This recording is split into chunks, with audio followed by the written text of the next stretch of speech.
15. Gave you a little breathing room. I think it's just so trade Hello chat, hello like, chat. Use that clean. Where you get 4, you only lose 1 player to a nade. And they turn into some pretty good time. They're doubling up their opponents right now. LAG in pretty good position. Sorry for the late start, boys and girls. He's finding some success, but currently in the hard point, Cloud9 New York, seeing what they can do with this objective. They're just trying to buy time. And you see LAG, they're playing a little bit safe. They want spawns, or maybe just waiting for Kismet to spawn out. He's going to have a free split. It looks like Sib, he thought about turning there for a second, but he does get caught. So we've got Cloud9 versus LAG. Sorry for the late start, guys. Sorry for the late start. Hopefully you guys are enjoying yourselves, enjoying the Friday. Gonna start off Friday strong, hopefully. We've got Optic versus Vegas after this game. Vegas almost had our number in the tournament, as you saw probably if you watched the stream with us. They didn't play that comfortably that tournament. To get third, to be fair, was pretty crazy for us to not play to the best of our capabilities to what we're normally used to. They normally play better than that. Trying to get some shots in on one side of the map. He loses. Yeah, sorry for the late start, guys. I was running around doing everything, so I'm not gonna lie to you lot. That's why it probably looks like I've been attacked, because I've literally left work and I've jumped straight on. I've left work and then I've had to literally run around, do stuff. I had to sort out the little one. The wife isn't feeling well, so that's why she's not here with us today. She's feeling absolutely like rubbish the past couple of days. So you've only got me today. But yeah, just rushing around, running around, doing everything. You've got some like superstar firepower and stuff. It's great to see Matt back.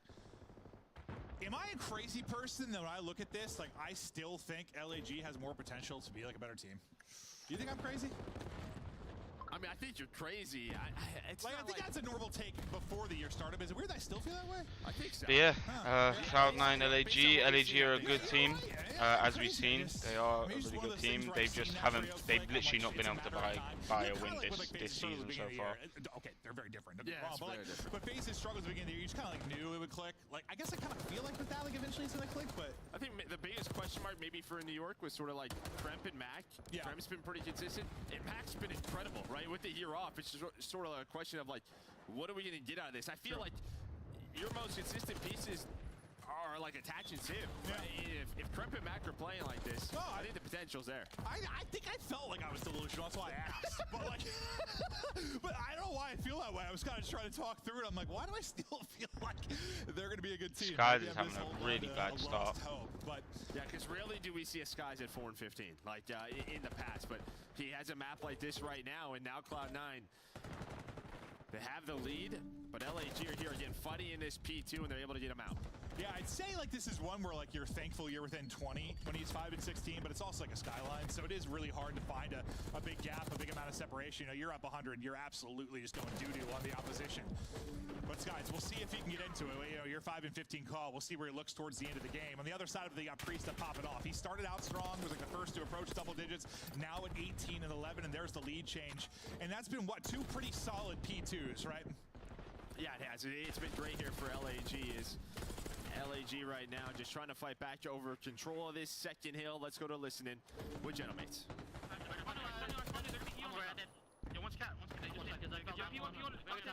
Boys aren't doing too bad. Pretty tight game, which it will be Skyline. Yeah, behind us. One's behind us. Tiles, I think. Tiles.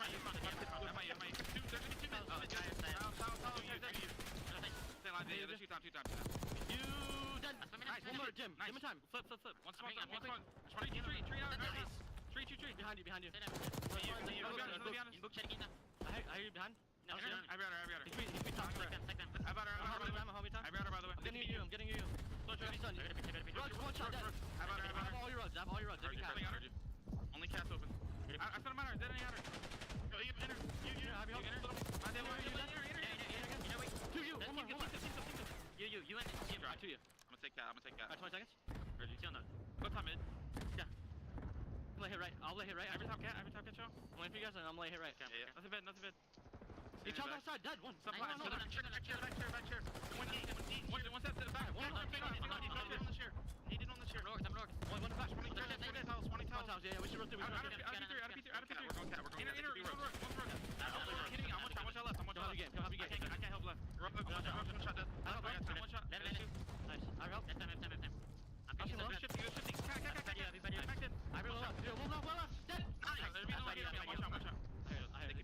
Comms sound good.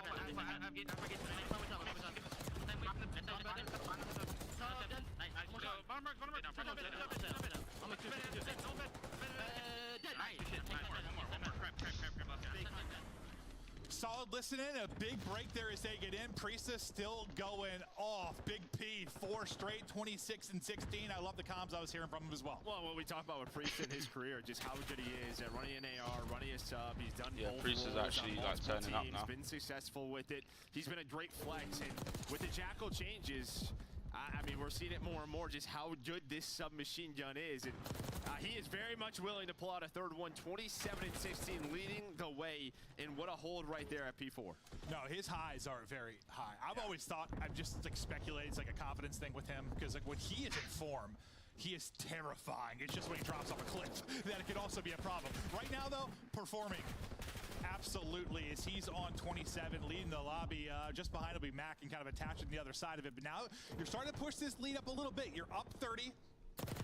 Depending on how much time you get here, you get up 50 to 60. That's really scary territory if you're Cloud9 New York. It puts a lot of pressure on you to make a lot of plays. Yeah, what's been their best part, right, has been like the P2s for LAG, just how consistently they've been able to win that rotation. And this is a hill where you can find 10 to 15 seconds on, really put the pressure on Cloud9 New York, have to, you know, sprint at you at time and time again. But maybe here's the moment for Cloud9. 15 seconds left. They're going to eat all this up and try to flip the spawn. Yeah, like there's eventually been a break on these P2s, but like the opening 30 seconds or so have been clean. And there we go. That's a big wipe with like 5 seconds remaining in the harbor. Look how far you're spawning out, because you still had skies like mid-map. You spawn out in Narnia now. How much time do you have here? It's just going to be kind of comfort food inside of the point. You still have skies kind of playing for angles out toward mid, so he's picking them, staggering. This is looking really good for LAG. A chance to put this one away. Yeah, it's just one of those things where you have to watch his zip LAG line, have a chance here. in that scenario. Well, he wins the gunfight. We saw him through X-ray, and this is where it gets messy. Krem getting two of them. Double. It's a perfect setup. Skies is cutting down middle of the map. Skies is actually turning up now. Or at least you have to win the gunfight. And now Cloud9 maybe buy themselves a chance, but okay. What are we talking about? Skies is 7 in a row. What are we talking about? What was Skies? 5 and 15. Yeah. When he turning around, because they were only down 20 at that point. He's now basically back to even on a 7 spree. The talent has come. Priestess still frying. He's at 30 plus, and you just need 10 more for the victory. And with all their narrow hard points, you just want to put this one away. 8 streak for Skies. Enough time remaining in the hard point. Only one player close in number 6. Mac a chance to make the play. Not gonna happen. Skies turned up there. He went from the beginning of the game. What was it? The first like 2 minutes. The first like rotation. He was 5 and 15. 5 and 15. Was a lot cleaner for LAG. But fundamentally, yeah, that's what we kind of expect from this roster. But the slaying alongside of it, you get. So then 20, was it 25 and 24? Crazy. I guess the reason that I felt the way I have, a little their resume thing about LAG is like just, I know, at least like Scott, I know Kismet can be all over the place statistically. I know Priest can be the same way. Liz is pretty much put up numbers. Skies can put up numbers. I just thought like you have enough like depth slang-wise to do it. It's just like the fundamentals, and like that, it just feels to me they've just been like an inch away from winning some series, like so close, like just little mistakes, little blunders. If they can fix that, I know it's hard to do. I don't know. Like I just feel like they're so close to being so much better than they are, man. Well, I think the problem is like this is you know, a team where I do agree with the classes, to be fair. It's tough. LAG have been such a great squad, but it's just they've been making small, tiny mistakes, which have just stopped them from winning games. Yeah. This is just not a roster who can afford to do that because of kind of the inconsistencies we know you're going to get from these players in respawn at times. So the surge has to be better, and it just hasn't been. But, well, you did a great game 1 here. And is that one of those things, though, when you think about modes, where you probably had the most ability to improve early on in the title, like Search? Yeah, I think there's going to be a lot of swings. I mean, we're talking about a much different Search and Destroy game this game, right? Like, very similar to sort of Jetpack-esque, where there's just not a lot of, like, kind of freedom on the map. Well, kind of hit shit. Plus, I do like watching LAG because their camo is so sick. Like the gold and purple, so clean. It takes for these guys. And listen, we'll keep bringing up Hydras because he is that good of a player, and I'm sure Search and Destroy. A lot of them talk about how they set up for him. They set up for him to make plays. You kind of like were a little frustrated with Kismet the last series we casted them. We talked about just being too much pressure on him. Maybe he feels like he has to make the engagement. He has to do something. and sometimes trying to like overcompensate maybe for that playmaking ability that they're lacking once they lost Hydra. If he gets a little bit more comfortable, him and Lynn start to figure out kind of their new duo. Maybe it could Let's be see if I something can really remember. special. So But, I'm just searching up now, boys, to see what games are Yeah, and then on. on the other side for Cloud9, yeah, first Skyline you drop on the year. So yeah, you got LAG versus New York. Just lost some Then we early got rotations. Vegas versus You know, Optic. you see that second P4, And then we got that's Minnesota where it Rockets was a versus tie game, Toronto. and, well, then they break, able to get up 198, and they hang on to it. But early P2 rotations really key. The desk was mostly favoring Cloud9. You kind of felt good about Cloud9, especially after seeing the maps. Does that flip on its head after that map 1? No, I don't think so, because there's still a lot of question marks in this series. First time we're going to see Hacienda control. Again, Skyline Search and Destroy has been great for Cloud9 New York. They're undefeated on it. And then the back half of the series, I mean, it really hasn't been great for either side. So we'll see how it goes. Again, there's not a ton of strong maps for LAG right now. No, there aren't. And they've been in the driver's seat in some series. They've been up 1-0. They've been up 2-0 before. They still haven't been able to close it out. So as much as, hey, solid map 1 victory, big props to, well, really Priesta, who kind of set the tone from the gate, out the gate, and Skies, who turned it around massively. Obviously, he's got going, but it's just a map 1 win now. Yes, the search, the biggest question mark. So, like, listen, you competed for goddamn decade or whatever it was. Yeah. When you had a search team that was maybe struggling early in a title, I don't know, it's tough to get like scrims with Search and Destroy. Like, how did you work on it? Yeah, I think a lot of it is just like, you just have to be willing to try out different things.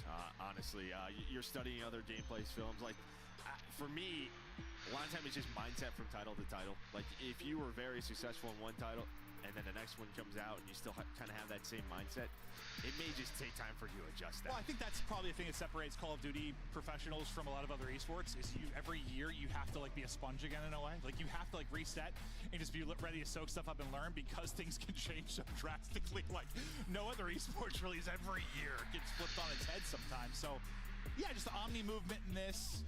There's a lot of things that make it feel a little bit different. The map layout. Yeah, maps, big time.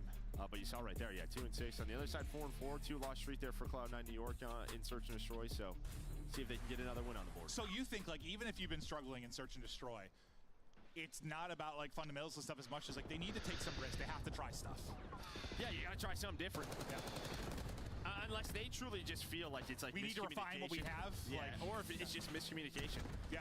Maybe there's things they think is open that aren't just, you know, rounds where you have the advantage in, and then you just give up a play, and you're like, what the heck just happened? Well, and also it helps when you have like Priest have a map ball like he did, and he's probably feeling like he can win any gunfighting anytime. It'll probably feel pretty good for you. He gets the first blood for him, and then it's all on Sib. His position now given up as he takes some shots there from Catwalk, just trying to get the angle, and he'll be able to do that. So nice reposition to pick off Skies. Bomb down right over by A, as you can see on the minimap bottom left. Priesta and Linz just trying to hold this. Now, they've thrown away some rounds in Search, too. Like, ones you should win, 3v1s, 2v1s, where the comms have obviously been off and they both get caught. You can't let it happen here, and oh, by golly. Oh, sweet child of mine. Yeah, I mean, it's literally what we just talked about. It's sort of this, what the hell just happened in that round? Like, whoa. There's been a lot of them. There have. Like, okay, I don't have the data in front of me of how many like 2v1s and 3v1s they've thrown away, but there have been many. Yeah, this one's not done yet. I mean, bomb's gonna be planted, but already a much scarier round than what they would want. 1v3. It's all gonna be on Linz Sib now. can win a 1v3. To stop Sib from pulling off this 1 versus 3. Is he just gonna hit the zip line over and over? I thought for a second he was. I thought he got spotted. He ultimately does. Linz gets the kill. I think Sib snaps because it ends up being a close gunfight. That was close for a 1v3 going into a bloody 1v1 like that. About that round, if you're LAG, it probably shouldn't have gone down like that. Like, what would you have maybe changed? Like when Sky's position was given up and he sort of stuck over Jacuzzi, like was there something they should have done differently, or should they handle the 2v1 better? Yeah, probably the 2v1, right? I mean, Priesta and Linz right there. I mean, Skies, he kind of gets caught as we take a look at the last 1 versus 1. Linz just plays patient. But in that 2v1... Oh, so he didn't spot him at first. I wonder why that was as close as it was. 22 HP. Okay, I thought, like, on the minimap, he spotted him to the left at first. He did not. He almost got the worst timing ever. It's with the positioning of Priest and Linz there. Yeah, they just couldn't help each other, right? Sib was... He didn't even get shot at. Granted, you're playing around A, where it's like it's 82 angles to get shots on you. But yeah, no, it's something they've got to work on because it has definitely been a pain point. Alright, sorry I had to go sort something out. Near throw and eventual clutch from Linz. You're now going to quick plan in a 4 versus 4. 3 playing around the site, 1 playing deep in skies that'll kind of watch the push through. Priestahh gets another first blood. So back-to-back for him. Back-to-back kills as well. Priestahh eventually traded out. Lin's in trouble too. Nade hits. He's down to 50 HP.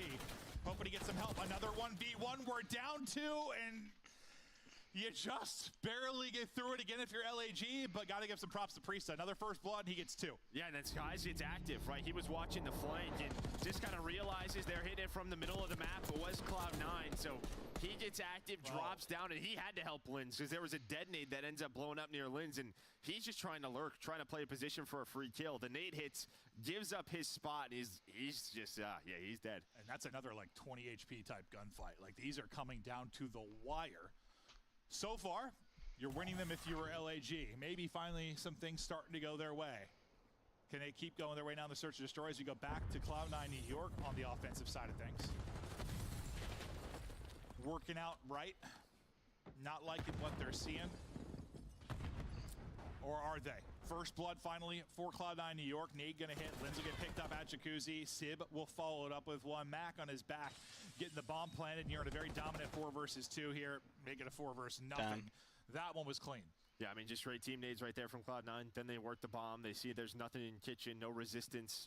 Max able to get that plan. They just trying to pick them apart. Well, it's just like, dude, Jacuzzi's like so great to like catch people, but also like if you don't and you get spotted, like it's just like where do I? Like, yeah, nowhere to go. There's nowhere to go. Like nowhere to go at all. You're just. We saw Skies kind of how he was penned the one time. You see Lens there with the nades able to connect. You don't have a lot of options. Well, it's such a strong spot because not only do you can see everything. You can see all the crosses, and then it's just not an easy gunfight, but what makes it easy is a couple of grenades. Yeah, yeah. No, I mean, the headies are nuts on so many different spots, but just a couple of rounds where you see how difficult it can be once you get spotted. Like, all right, LAG LG4, cool, we're not going to take bomb. We're just going to win off kills. Back-to-back first bloods. We'll see if he can tack on another here. We're watching his POV as he's kind of been leading the way in that department. Tries to get one. Now it's time to track back and get bombed. Still some utility use on both sides. I didn't hear a ton of like stuns and nades going off, so a lot of the members here still holding stuff in their back pocket.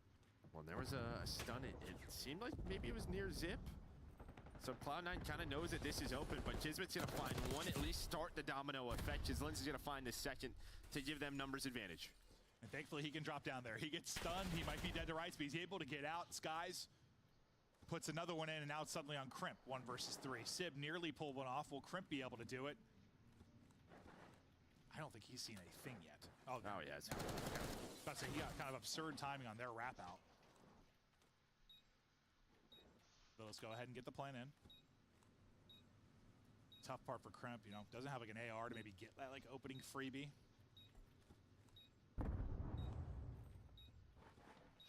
We'll see if we can get it done with the sub. Under 30 now to work with. Shots coming in. He's like, what's happening? Yeah, it seems like all 3 arrows. They have an idea that he's here. He's still able to find one, but there we go. LAG kind of cleared all the angles. Maybe someone spots him. Here's the slide, whatever it is. They knew where he was. That little stutter step, bro. The shot started. LAG are looking strong. No, that's what I'm saying. They might have heard him slide or something. Somebody's boxed up. The door open. That looks so funny from his POV. Yeah, no, I'd be scared as well. Yeah, it's like, what in the hell? LAG are looking strong. They are looking strong. They handle business. Yeah, they reposition together. Like, there was a chance for, there was a player top catwalk. I thought he was going to drop down a channel, and I was going to be like, not this again. Yeah, it doesn't happen. So I'm glad you were thinking the same thing I was. I saw him on X-Ray. I'm like, please, God, just no. Lots of stuns and nades invested early from either side. 12 trophies there, so that'll get eaten up. Kismet drops for free on catwalk.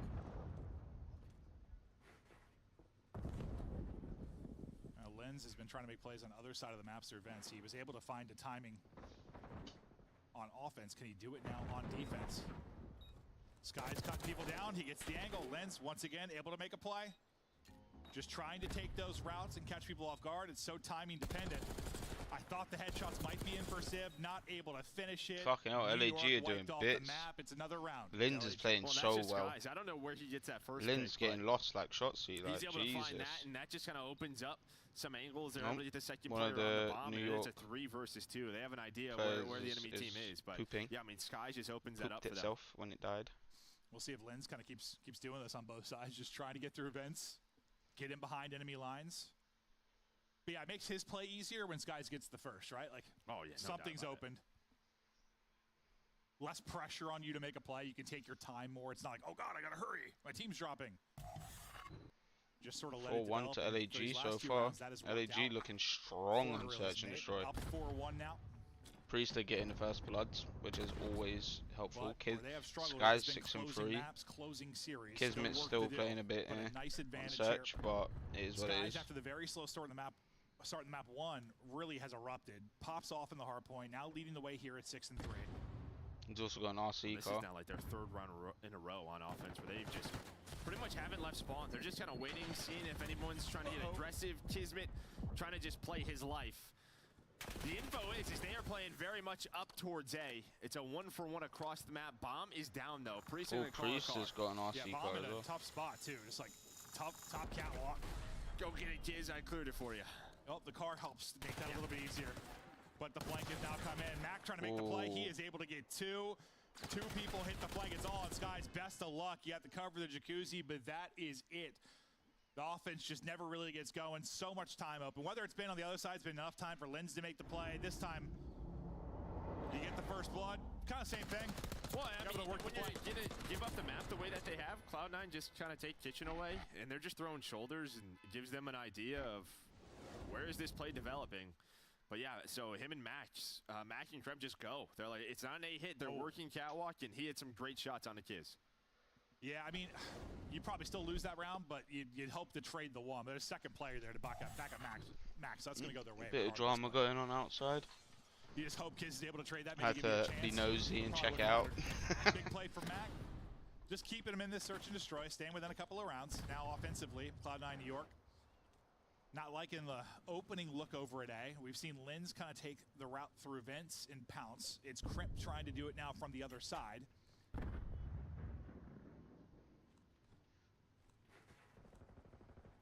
It looks like there's eyes on it for now. Yep, so he'll spot Crimp going up top. Attach will get the first blood though, and Sky's going to drop. Like a second he gets a couple shots in towards Crimp, he's going to get caught. So effectively, you're kind of bait there if you're Crimp. Oh, that was a great play. I'm wondering how Attach got that kill. He must have just stopped the zip and then just took the gunfight, or just hops on up and takes it. Now you have Bomb down 3 versus 2 as the trades are going. 1v3. Sort of very similar. Cloud9, they find the info just based off the feel of the map. They know they have kitchen control. So what is the play? At least 2 towards B. Let's just use our numbers effectively, and yeah, great bait and switch right there from Tremp and Attach. I mean, it looked great a second ago. It feels like for LAG, like you had 2 really nice rounds back to back. You're up 3. You're in the driver's seat. But then these have been 2 convincing this is what happens rounds to LAG though. From Cloud9. It seems to always happen. They go up so far and then they just bottle so many rounds. It's very crazy. Vocal right now with the team as they're chatting. Like 4-1 and now it's 4-3. Sib going back and forth a bit. Mac now involved, but Attach had a lot to say there for a second. I'm not sure if it's about I'm assuming the upcoming round, what he wants to do. Well, the question is going to be, is LAG going to switch this up? Finally, maybe play a little bit more aggressive, and they are. They're going to go for that A bomb plant right away. And Car is also down. They got a quick plan on A, rounds and rounds ago. They ended up coming down to a 1v1, I believe. I think Priesta was the difference maker in that round, right? He got the first blood and then got another Attach now. Gets a kill, but also takes out Mac. Oh, it's really good from Priesta. Or almost pulled off a 1v3 earlier. Well, not going to happen here. I say if he doesn't see him, Jacuzzi, he is dead to rights. And get that's that momentum what back. Happens. You needed that one, it feels like, for LAG. The wheels were coming off a bit. Yeah, and they just switched it up pace-wise. You're right, playing it slow, clearing the map, worked out early, but Cloud9 starts to adjust, so you looked at a different look here. Just go to A. Maybe you have a trophy, so stuns and nades aren't hitting on the break-off. You're able to put that down, get the A bomb down, and, well, the team nade also helps a little bit. It does. Yeah. But where they found some offensive success, though, it's been those quick plants today. It's not twice they've been able to do it. Yeah, whether it's a Priesta 2-piece or a Attached nade that gets a team kill. They've walked away with a round victory, and, well, this time a little bit easier than coming down to a crazy 1v1. They're a round away now from a 2-0 edge. Cloud9's got to start going wild. Lens was gun up there. Maybe he catches one, but kind of caught in a YY and doesn't get shots on the first hop through. Nade's hitting, though, and he is weak. 22 HP, trying to stay up, able to reposition to bar, and good finesse there out of Lens to staying alive. That was really good from Lens to stay alive. max, they can give this up. So both teams are adjusting. You're getting a 100-round fight right now. It's a 1-for-1. Well, it's a good thing you got a buddy with you there. So at least you go 1-for-1, as you said. Mac wants to go ahead and lay this thing down, so we'll be in a 3v3 retake for Gorilla's mate here now. And they want to go quickly. Sip, though, opening pick. Mac, nice ball. Bang through to kind of back up another player. He's down to 48 HP, but still just using the bar here to stay up. Nade hits, then attach hits. Nice combination there from Cloud9 New York, and they wipe them off the board. Well, that was clean from Cloud9. Right? It looked like they were getting proactive as soon as Mac was planting that bomb. They had an idea. They were planning towards A. It's just Sib was looking over him. Sib gets that first one. That allows Mac to pretty much get off the bomb clean. As you saw, as soon as Mac gets up, there's multiple players shooting at him, but then they had to stop. They had to pretty much reposition due to Sib finding that kill. Oh, yeah. I mean, they felt like they were in a good position with a 3v2, and then suddenly that was not the case at all. So big pick there from Sib. Good coverage over his objective guy in Mac. Cloud9 New York just not going out without a fight here in this search and destroy. We now go to round 10.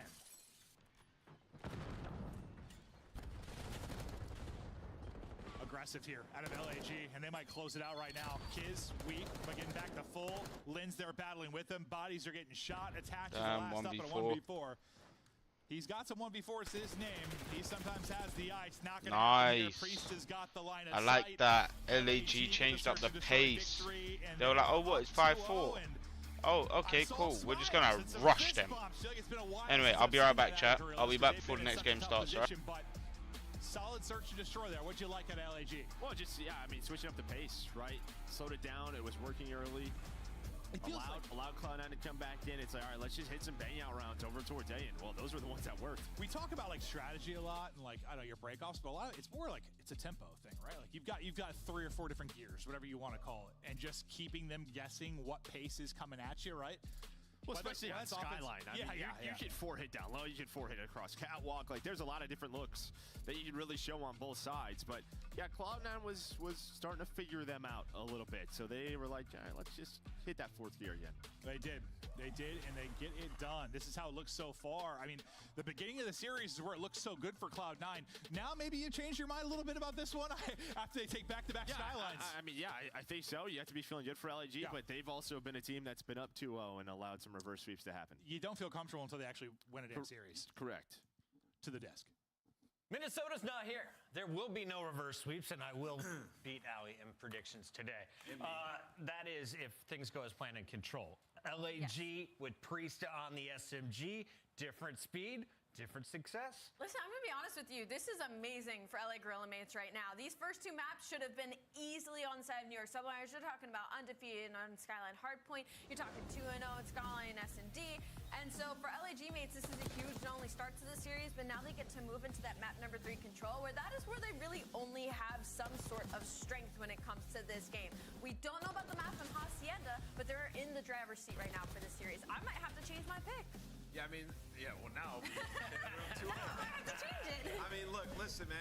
Coming into the series, I think we all we didn't know exactly what we would see from either of these teams going up against each other, because they both have the players to be like top 4 rosters, right? LAG obviously haven't had a win yet, so chip on their shoulder, and they're clearly playing with it today. You know, you've seen a lot of people talking about Priesta potentially getting replaced. Well, he goes crazy on that map number 1, and then we go into the search and destroy.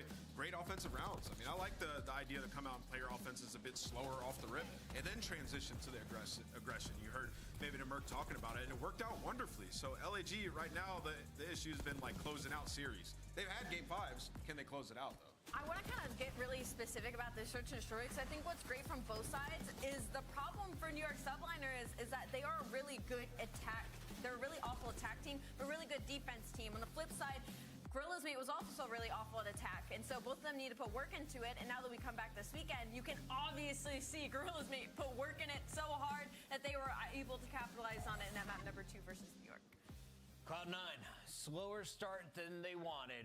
Nameless is going to draw us through this one. What is happening in this series? Yeah, I'm going to draw why Chris was right in his prediction and to highlight the Bulldog, because when his teammates are finding kills, he's going to be making awesome plays. So let's jump into this clip. Let's just play it a little bit and talk about the situation. Right now, this is the money hill. They have control of the spawns, and there's 15 seconds left, right? So they're pretty much going to lock up this time. Number 3, that's Kismet, the Bulldog we all know and love. When you have a good situation, other team's disoriented and fighting from the bad spawn, you want to make that situation even worse for them. So it's rotating. He's hitting a nice route. He's going to go up the stairs, go through. He knows that they're going to be spawning over here by Piano. And what he wants to do is he wants to find a kill on this rotation, not just play his life like you'll see players in ranked doing, playing his life there and just holding. He's trying to find a kill so he can flip his team to get the good spawn, because that is the preferred spawn for this hill where you can then farm. So it's just kind of an awesome rotation out of him and a play. And while they're disoriented, like you can see, number 7, that's attached. He's just on Piano stairs getting ready for the next hill. Kismet goes up, he finds the big kill on him, and as the rest of his teammates are vacating that spawn,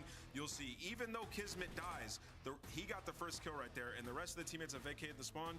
You'll see Cloud9 are going to spawn out there, which is just a terrible situation to be in after you just got smoked on the money hill. It also sets up LAG for a nice pinch when we get back over towards that P1. So a heads up play by Kismet. You want to be active on rotations. You want to find that kill and flip them out while there's still time left on the old hill. Fundamentals starting to fall in line for LAG, the world champs for a reason. It's only a matter of time, and currently they're up 2-0. But this match is not done yet. Allie, let's take a look at her tier list, and do you have anything to say to my guys down there at Gentlemates? You know there's a watch party in France right now. I know there's a watch party. All I gotta say right now is unless they're looking to make their way out of that D tier. And what letter would you give them instead? I would give them right now, I think they're hovering, at their peak, they could be easily an A tier team. But right now, what they're showing us in the present, I think they're looking to move themselves up to like C tier. Man, they ain't won yet. We've seen this I just before. said if they win this series, I'm just saying, to Chris, Chris is like slowly victory I'm lapping. celebrating. Let's send it back over to Crashers. Finish this thing. Wrap it up. Chris is making a mess. You Yeah, he's just throwing you stuff. want a pen? I got a pen. I'm good. Thank you. Careful. Wow, about hit Allie in the face. All right, well, we get ready now for our next map, see if they can close it out. Now, we haven't seen Hacienda Control yet. You mentioned as we get deeper into the series, we haven't seen a lot of reps out of anybody with regards to 4 and 5. Who the hell knows? I don't know. I've thought multiple times LG were winning a series and they didn't. So as much as I want to have belief in them to get it done here, I don't know. Yeah, I mean, just put the facts out there, right? In terms of the league, they're 0-4 right now. Still trying to find the first win. So even, LG and their fans, they're just going to be waiting until this says 3 on their side.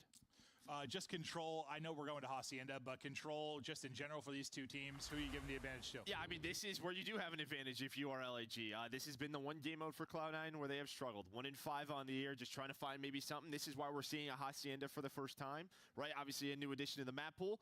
I don't think it's the correct edition quite yet, but we're still trying to find those maps, and yeah, it's why we haven't seen it very often. Well, yeah, I know. As soon as Ant played it, we were talking about.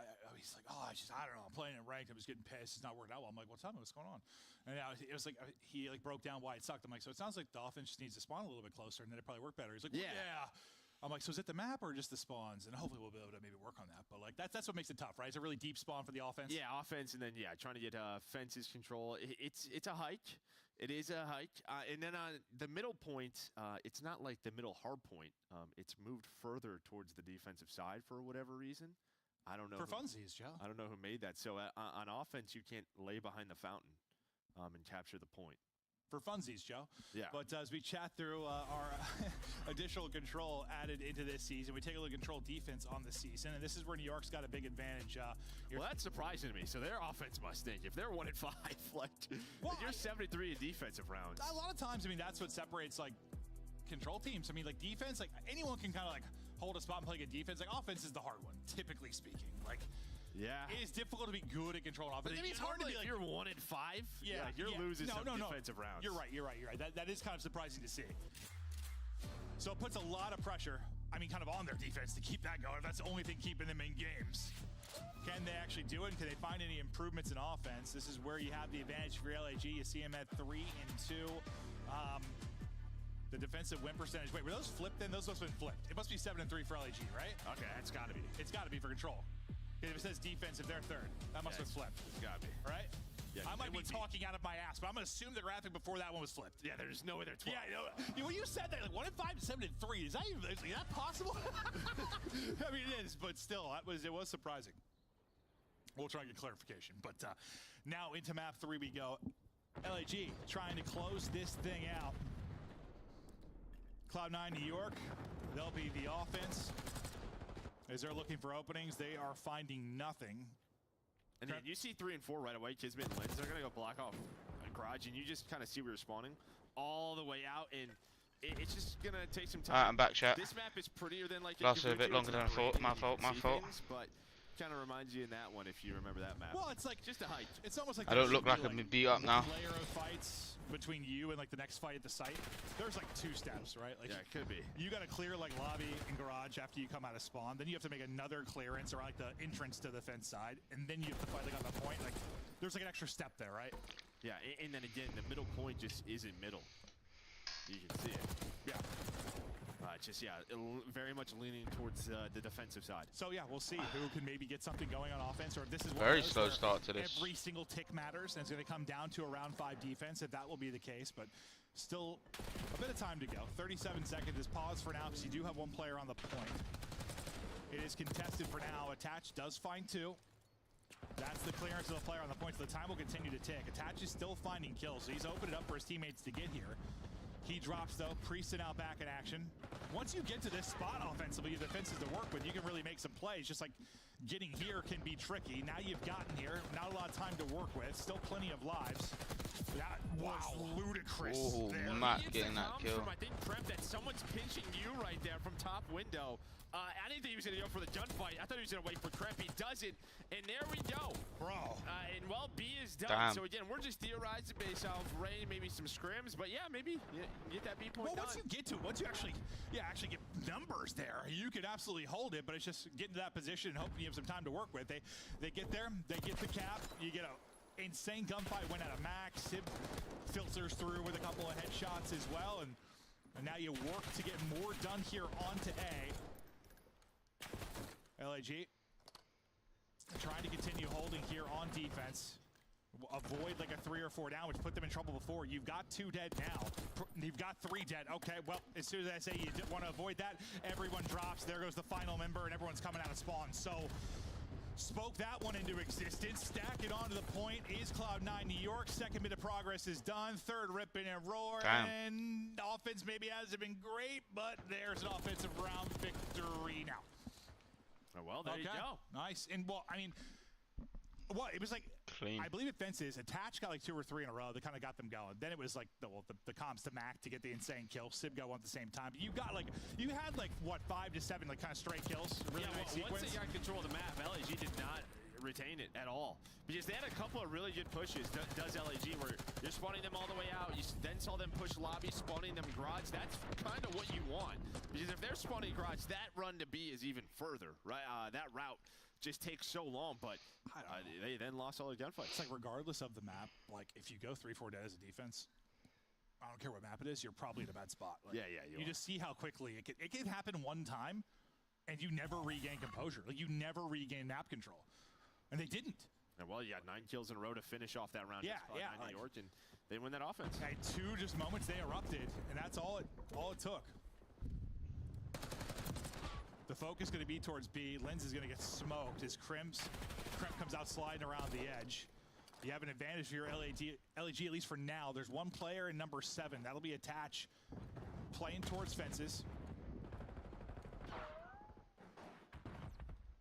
And as they start to progress this onto B, you saw most of the Cloud9 New York players kind of funneled out. Yeah, it almost felt like they were going to give it up for a moment. Like they were 3 went towards top rock. Yeah. Like maybe they were just thinking we're not going to retake this. They're going to stack it. Let's just give up B. But now they might go for this one more time. They found a couple of kills. I thought that was a call. I saw like 2 out by rock.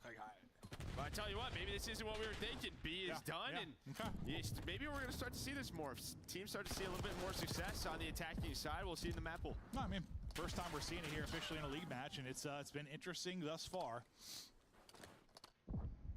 Priesta can't win his 1 gunfight on the other side towards Rock. You'll have 3 players sit up there now. The only person on the other side of the map will be Kremp, who just dropped. So now you'll start to layer the map. Look to push here if you're Gorillas, mate. so far you're holding things down towards mid if you're Cloud9. Yeah, so just kind of trying to control top open. On the other side of the map, it's going to be Skies and Lins fighting through Garage. They were able to take down Attach. It's just sort of a fight for mid-map control right now. That is going the way of Cloud9. It's going to be 3 dead, and maybe now we start to see that trap. Try and get that was trade. able to find one through Secret. Maybe to just buy them some room, give them some space, but quickly traded by Sid. Well, yeah, this is what LAG is never able to do, right? Kind of regain some stability, get map control again. I mean, thankfully, you got B with a lot more efficiency if you're LAG, so you have more time to work with. And we'll see if they can set this up. Somehow Kismet got through again, though. Yeah, and he got a kill. Yeah, he was the one. I don't know how he got to that spot. It looked like they had everything sort of cut off. Did Cloud9 New York, but he's able to find 2 now. Maybe this gets them out of this trap. The problem is, though, you have 30 seconds. Sim hits the dive, hits the slide, somehow able to win the gunfight, and another 3 dead here for Gentlemen. I was disoriented in that fight. I assume he was as well, but Sim is still going. 5 straight, 14 and 8. And yeah, you get 2 from Kiz. You think that's the opener, and well, things kind of fall apart. A lot of info there for Mac as he sees 2, maybe 3 cross. The comms come into his teammates. You have numbers there for LAG, so you're able to win it, but time is dwindling. Under 10 seconds to go. They're down 4 lives. They've got to get a body onto the point. Brista, no one is holding it. Can't quite take the fight, though, but he at least gets onto the point, pauses the clock. 4.4 remaining. See how long he can stay up here. Loses 2 teammates that might be there in coverage. It's going to be him and Kiz. As he drops, Kiz has got to get in. Not able to win that final fight. There was somebody top cat as well. He was going to be dead to right. So Cloud9 to get the offensive one, and then they hold server on defense. Yeah, I mean, a nice little recovery there. I mean, they gave up B, and then they just started to get going. You saw them kind of put LAG into the trap a couple of times, just sort of what just clean like from the Cloud9 LAG right side. now. Doesn't look like a good amount of fun. And the fact is Kismet got them out with like that 2 kills, so that could have been even worse for Gentlemates. But yeah, I mean, at least you get B, but now Cloud9 up 2-0. Here we go again. Another LAG series. We're going to be going deeper. We'll see. Lens has found 0 success. Not a lot. As he is 4 and 15. Damn, 4 and 15 from Lins. 4 and 16 now. And you got to think he's one that's going to be expected to kind of get numbers on this type of team. If he's not getting any in a respawn, it's going to be a bad time, right? Ooh, Yes, 4 and right. 17. No, I mean, you Christ. can't have numbers like this yet from Lins. And yeah, I mean, it's going to happen to everyone. You're going to have some maps like this, but yeah, if they want to win some respawns, you expect Lins to have to go big. His Attach, he's on a 5 in a row, up to 17 and 8. Starting to work B a little bit is Cloud9. Well, he's the only one here. His teammates are on the other side of the map, and maybe they transition over to A. Yeah, I was saying, whether he's been like a guy on offense or D, I feel like he's just made insane plays here over on offenses. Just like a one-man stand where he's been able to take out 2 to 4 players. Brilliant bit of work from him. Up to 6 straight, 18 and 8. We'll see if they can finish A. You're starting to transition over if you were the LAG defense to clear them off of this. They'll pick off attacks. The streak will end there. The point didn't quite finish. It was so damn close. Now, are you going to be able to clear all of that? We'll see how this next little stretch plays out. You still have Kremp pushed into your back line, picking up people on the spawn. Lins is 5 and Lins' 20. Continue. Yeah, now maybe just off this Trent play, it's sort of where do we want to go? And well, 5 he's and just gonna pause 20, the clock. Lins. He's just going to sort of say, hey, I'm going to try to cause a distraction. Maybe that'll allow you guys to get out. And well, it has. Attach and Civ are able to find 2. The other 2 players in Priesta and Lins now have to work this B point. So with Kremp's 1v1, you can see the white arrows able to get up the map. And that A still hasn't been cleared. Right, you still have half of that tick forward. I thought maybe they were going to kind of go for it, try to bully their way onto it, stack it, maybe close that out if they're able to. But as these gunfights go down, Kiz is hitting beamers at range with the sub in hand. Attach, well, he's been a warrior over here at Fence's side, but Lynn's able to maybe get something going. He's up to 8, but most kills he's had around, that's for sure. He's doubled it up through this one. And now where it looks so good for Cloud9 New York, like you thought you were going to have A done, you're in a great position. They might not even get a minute extension here. Might just walk away with the 3 ticks. Yeah, maybe they're just thinking, let's just close this out. On defense, they're going to have to. Maybe there's one last chance to get on towards A. As you said, it is not done. They did not clear it. And so the minute they put 2 players on it, it's done. Yeah, that's what I was worried about. Like, I know it's like a point out in the open, but usually you want to try and clear that, especially with how close it was. I was about to say, like, if they don't get another tick, what, you win the next offense if your LAG came out of kills, right? It would have been 9-9. So now you've guaranteed yourself a round 5 defense at least if your Cloud9 don't win this. So could it might win it. Could that be a big tick, or or they just win it and everything I'm saying doesn't matter at all, which is usually the case. And I mean, you have 2 players on it. There's a second tick done, all because you don't clear the A point. They have to go for this. Kremto, the last one alive. But yeah, now what? Just 4 lives remaining here in the round for Cloud9. Possibly might be it here. Yeah. No, they definitely made it interesting. Just barely diving back in his Sip. He's had a couple insane kills via the dive. And some beamers. That's it. Priesta. Forehead gets picked out of the window. A little snap here from Sib. It's contested with a centimeter remaining. Attached to the last one. Damn. It'll finally end. Shit, but by golly, they shouldn't have had a chance, but they did. And if Kiz doesn't get on that point there, he's going on the flank. If he tries to take a gunfight or something, that round's done because both players were on it. You spun out deep, but Kiz was there, able to contest, buys just that second to get his teammates there for the trade. Just trying to stress out the fans as much as humanly possible. Absolutely. But now you got to get an offensive round win if you are Gorillas. The tick advantage, though, big enough for Cloud9 no matter what. LAG will be looking at a round 5 offense. So they're going to have to win back-to-back offenses. They're going to close this out in 3-0 fashion for the series. Kind of hard to believe in them to do that based on how this one has gone, but who knows? Maybe they'll flip a switch. Yeah, now what? He was 4-15, so he really steps up, gets 11 in that defensive round. Oh God! Last I looked at it, he had 8 when I say doubled up, so he went nuts towards the tail end of that one. Someone wants the attention, guys. She wanted some camera loving. Yeah, maybe you get that going So in this she thought she'll offense. come say hi. No, he really. That's a. Considering you had 4 through 2. All right. Yeah, 11 and 1's pretty damn good. Nice little movement there to give himself a chance in this fight, but he's so weak. He's come up a bit though. 15 and 23. Attach, able to deal with that pressure. If he can, clean. That oh is god, that's 4 dead right there in the feed. Drawing board off spawn if you're LAG. Rough timing there for Tramp. Just as he hits the slide, Kiz gets behind the rock.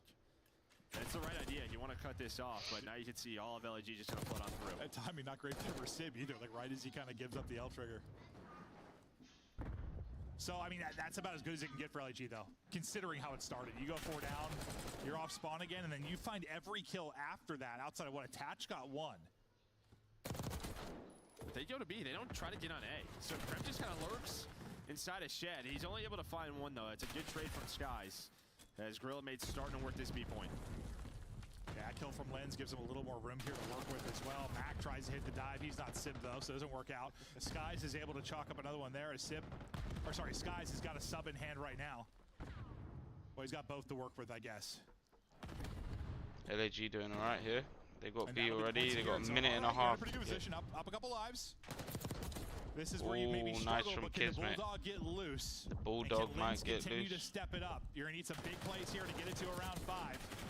Kiz dancing with his teammate here, leaves up the Priesta to close out the fight. You've got a chance now to at least get on the point. Still a ton of time. Keep working this advantage. Spots attach up in the window, and I guess he's got an elbow sticking out there. I think he thought he got safe behind it. Yeah, and that's the thing, right? Or Attach has just played this position right off a spawn early. He just goes all the way through, and with A in the position that it is, if you flip the map, you have a Come on, ton of angles LAG. on Let's that bring A this point. back. So he's just waiting. I'd love to see LAG win this 3-0. But LAG still finding some kills behind Lins. Priest is just trying to distract. One put some second, my pressure on son's calling me. Cloud9 to have to reposition and deal with him on the point. Well, the big thing for Cloud9, like when they got their offensive win, right? It was like they had a couple 4 downs, or like at least like 3 downs to really put it in. Feels like you're gonna maybe need one of those. I don't know if you have enough time to really like lead the lives, but well, maybe you do. It ends up being what, a 3 down effectively. So I guess every time I say that, it happens kind of. There you go, cast or curse. Yeah, curse or blessing or whatever. But the next wave goes the way of Cloud9. My son wanted his bottle Lins of and water. Skies, though, kind of flipped the script. Halfway done. towards finishing A. Lins is on 5 in a row. Wow, has he bounced back? He was 5 and 20, wasn't he? I just know he's 4-15. Yeah, Lins was He 5 and 20. 5 and Damn, 20, and LAG now bringing he's it back to back. even. This is Come like on, I would Skies' love map to one. see LAG Starts out win this. slow, goes nuts to get back into it. Same for Lens here. Now suddenly you're looking at around 5. And to be fair, I mean, that was Someone's camera. Someone wants the camera again. More kind of You want to say hello to the people? Offensive win, even like Come, Cloud9 you want to had. say hello They- to the Cloud9's people? had this, like, they Come. kind of hit another gear. Come After the on. stretch of 30 seconds You where want to they say were hello insane to the and not every people? kill. Psycho. Psycho gal. Be Eh? disciplined around mid-map. Come on. Work through a couple waves of You wanna say hello to retakes everyone? from Cloud9, but Is that what it is? they get it You done. wanna say hello to everyone? Well, okay.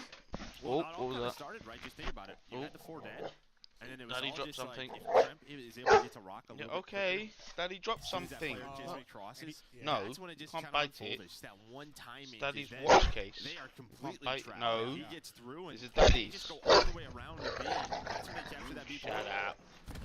Yeah, that moment could have gone so differently because yeah, you're from a 4 dead to like they're capturing a point so quick there. That had to have been frustrating. So you really can't even count out LAG if they have a 4 break based on how it went last time. But you know, you've got 3 people working rock on your opening. Probably not the ideal situation you want if you are LAG, but what will the timings be like as these gunfights get ready to go? Kiz just kind of holding towards spawn out in Boathouse. You'll see number 6. He's going for a swim, and Kiz is able to hear it or read it. Well, he broke the window. Yeah. So he breaks the window. I was like, okay, Yeah, well, that's going to be a freebie. I didn't hear it in my headset, but I'm assuming he got audio there. As he goes through the window, Kiz is able to collapse and right back to the other side of the map, just trying to stay up. Now go ahead and reach out, holding, wait for the help to come in from Priesta, avoiding the nade as well. Nice plays here from Kiz. Progress starting to work. Second tick looming. I mean, you'd go from, if he loses that one-on-one, maybe there's only 2 players, maybe 1 player here. He takes his time. They're able to get the B point done, and now at minute 40. So great heads-up play there by Kiz. He's 33 and 28. Destroys Mac now onto this A point. So he's on 6 in a row, and now LAG looking to close out the series. Is what you want to Alright, see. sorry, boys. Taking over And girls, I'm back. Popping off here. First tick. My dog wanted to play, so I had to run around the house with her for a quick second. They haven't I am won now the series out of breath. victory yet, but they're looking for a 3-0 Oh, come on, for their boys. first series win, and coming back from an 0-2 hole in control, you go to Devin and Skies. Fires back to get 2 of his own. It'll be traded out right after that from Lins. You don't have a body on it for now, but Lins finally showed up. Similar to last time, you just never. This is where you did a really good job not going down like 3-4 and going back to step 1. You kind of always stayed in the middle of the progression here. You always had bodies. Am I saying it again? They're about to go 3 dead? Yeah, they are, but okay. They kind of just like took their time. I'm just gonna you shut see, up. Kiz goes all the way through water side. So again, you can see Cloud9. They're literally just looking for Kismet. Multiple arrows are like, where is he? He's trying to again find that route. Kismet's to doing get very his well team right now. out of this position, but they hunt him down. They hunt him down. Krem doesn't want to overchow, but he's going to do it anyways with the pistol.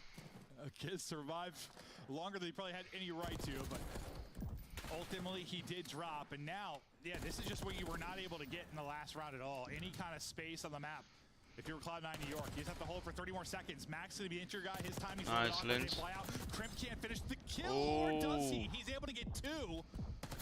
I thought he was going to get caught and everybody was going to be in trouble, but he's just able to get enough bullets in. Oh, God. Okay, he's able to finish it. Lost him there for a second. Gotta get to A. LG's gotta go. 10 seconds now to go. You have 3 players out.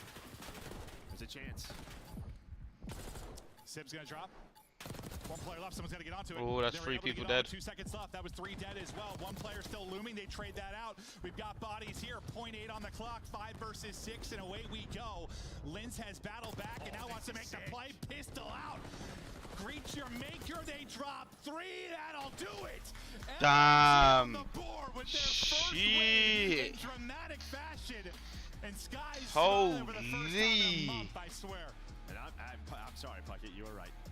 You got That it is crazy. right. I'm not that delusional now, am I, Joe? Maybe a little. LAG 3 and delusional. 0 I don't know, man. in style. I believe. You believe. In I'm a believer. style. And I think the big thing is obviously they looked great in hardpoint, but solidified themselves in that search and destroy. They And, did I mean, that coming shit back in right there. style Listen, as this is well, our you first know. time seeing how Send and Control again. If you watch BO4, this was not a map. It was a hardpoint search and destroy map, not a control map. Right? We played everything else.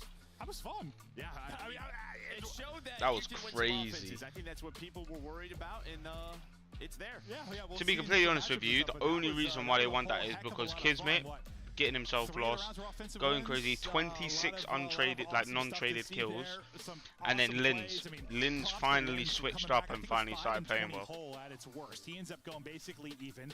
The Bulldog was out and barking as he puts up 36. 4,300 damage. Like, think about it. You had a lot of, like, everyone just had their moments. Whether it was Crazy. Priest to pop it off on the map 1, Kismet popping off there in the map 3. Lynn starting slow, getting going in the map 3. Sky starting slow in the map 1, getting going over the course of it. Like, they kind of all had their, like, stretches and sequences they put in, and that's kind of what we hope for with this team. Like, everyone would have their chances. Well, there you did it, and you walk away with a victory. It was a close one. The maps 2 and 3 were very close. Map 1, like a 60-point Skyline's a pretty good win, but other 2 were tight. Yeah, and then for Cloud9, it looked like you were kind of trajecting like the right way upward. You get your 2 of your best maps 1 and 2, and you drop them right away. Now the only team looking for a win will be Falcons. Good luck with that. LAG on the board, though. Des, break it down for us. LAG gets a dub, and I wasn't worried at all during that game. 3-2-0, and then they come back and somehow win 3 rounds straight. So let's talk a little bit about this team. What did they do differently today in the matchup? Is it just the maps this time around? Yeah, well, I don't think you say it's just the maps, because we talked about the maps that it favored Cloud9 coming into it, especially the first 2.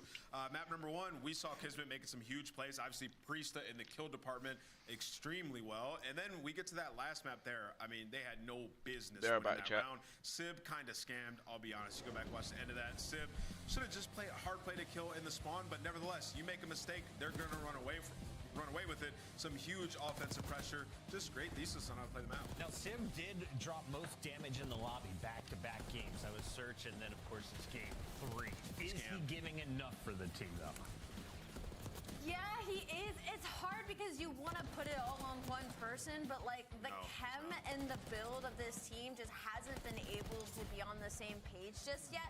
I thought maybe for a second we saw in this map 3, maybe we'd have another series, but again, you go up 2-0 in Hacienda, and what's even worse about this control to really set it up is not only that have neither of these teams played this and Cloud9 were up 2-0, but it's the fact that Gorilla's mates are a top 3 defensive team, and on this map, they won back-to-back attacks, not only to come back from the O2 deficit, but to then win in the round number 5. I mean, listen, they just made massive plays. I mean, from the moment Kremp got that 2-piece on the right side, the game should have been done. Should have been 100% done. You put them in a box, you trade out. From there, it's over with. But instead, and I hope we take a look at it once again, production, but when at the end of the game, Sib is like behind them in their lobby, and it just gets out of their reach, and that's the problem I've seen with Cloud9 in so many of these. There's that Kremp double, and then at the end, you got Lynch chasing down the kills, and then gets to the hill after a teammate stalls. 0.9 on the clock. They're able to steal game 3, and it's your Scuff play of the game. Let's take a look at it one more time. The ladder stall. Yeah. Haven't seen this since the sniping days. Yeah, it's just a wild situation. I mean, obviously, Linz goes a little buck wild here, comes up, he gets the call out on Sib, finds that, and he knows somebody's going to be going this for was that crazy trade. from So hard Linz. plays the kill up top, and what he's thinking there is like, hey, somebody throw me a free kill here, please. And then just the smart play to like not just stack, to go and play the cut to alleviate that pressure with the pistol. One of the cooler plays we've seen at the end. And then not taking the final chow as well, making sure he stays up. Heads up plays across the board was the difference maker in this one. 2 tight games, but at the end, it's a 3-0 for LAG. Allie?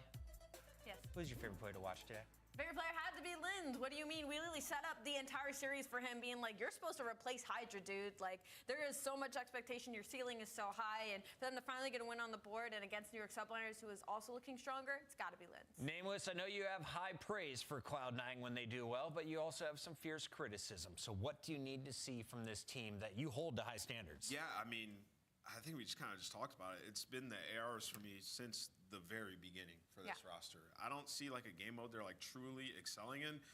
They're a tough one to crack, man. I mean, they're potentially one of the teams that make a roster change. I know there is so many talented players down there in Challengers that have been going through the gauntlet. Illy, one of them, like I could really see him getting brought up. I don't want to put roster explosion loom on anybody, but if there is one, to me, it just makes sense for C9 to do it. Keep your eyes on all the rosters, and hopefully we see all of our current lineups at Major number 1. When we come back, we get a rematch for Minor 1. Of course, it's round 1 where we saw Vegas Falcons nearly take down Optic at a hard point. When we get another close game 1, stay tuned to find out.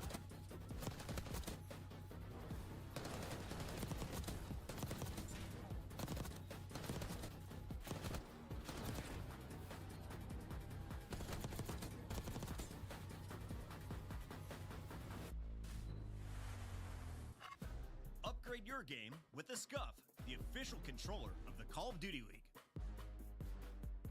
The Esports World Cup is an official partner of the Call of Duty League.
Absolute love of the Rio edition to the asset.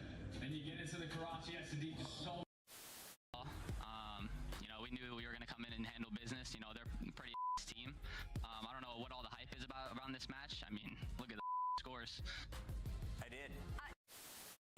You heard some words. Scrap and Draza now getting the opportunity to go toe-to-toe. Who gets the final chance to head to Twitter? We're about to find out.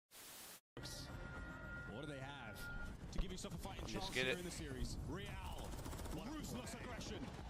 Another on stairs, can't get it. It's Krent with 2. It's now down to Lucky. And will he be that in this 1v2 situation? Here they come. Finds the first. Oh my God! Lucky! I remember watching that. How has he done that? Oh, come here. And backward. Oh my god. Oh my God! The paternity test is in. I am the father.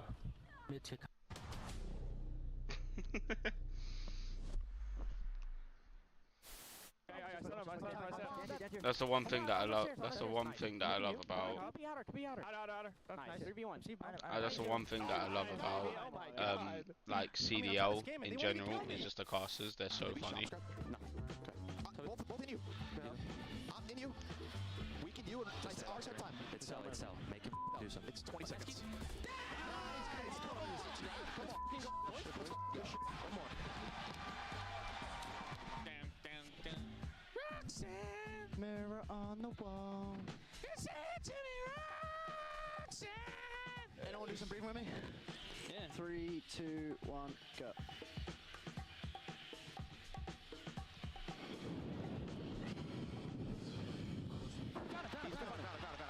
Just come in the bottom. Blow. He has to go top. Blow.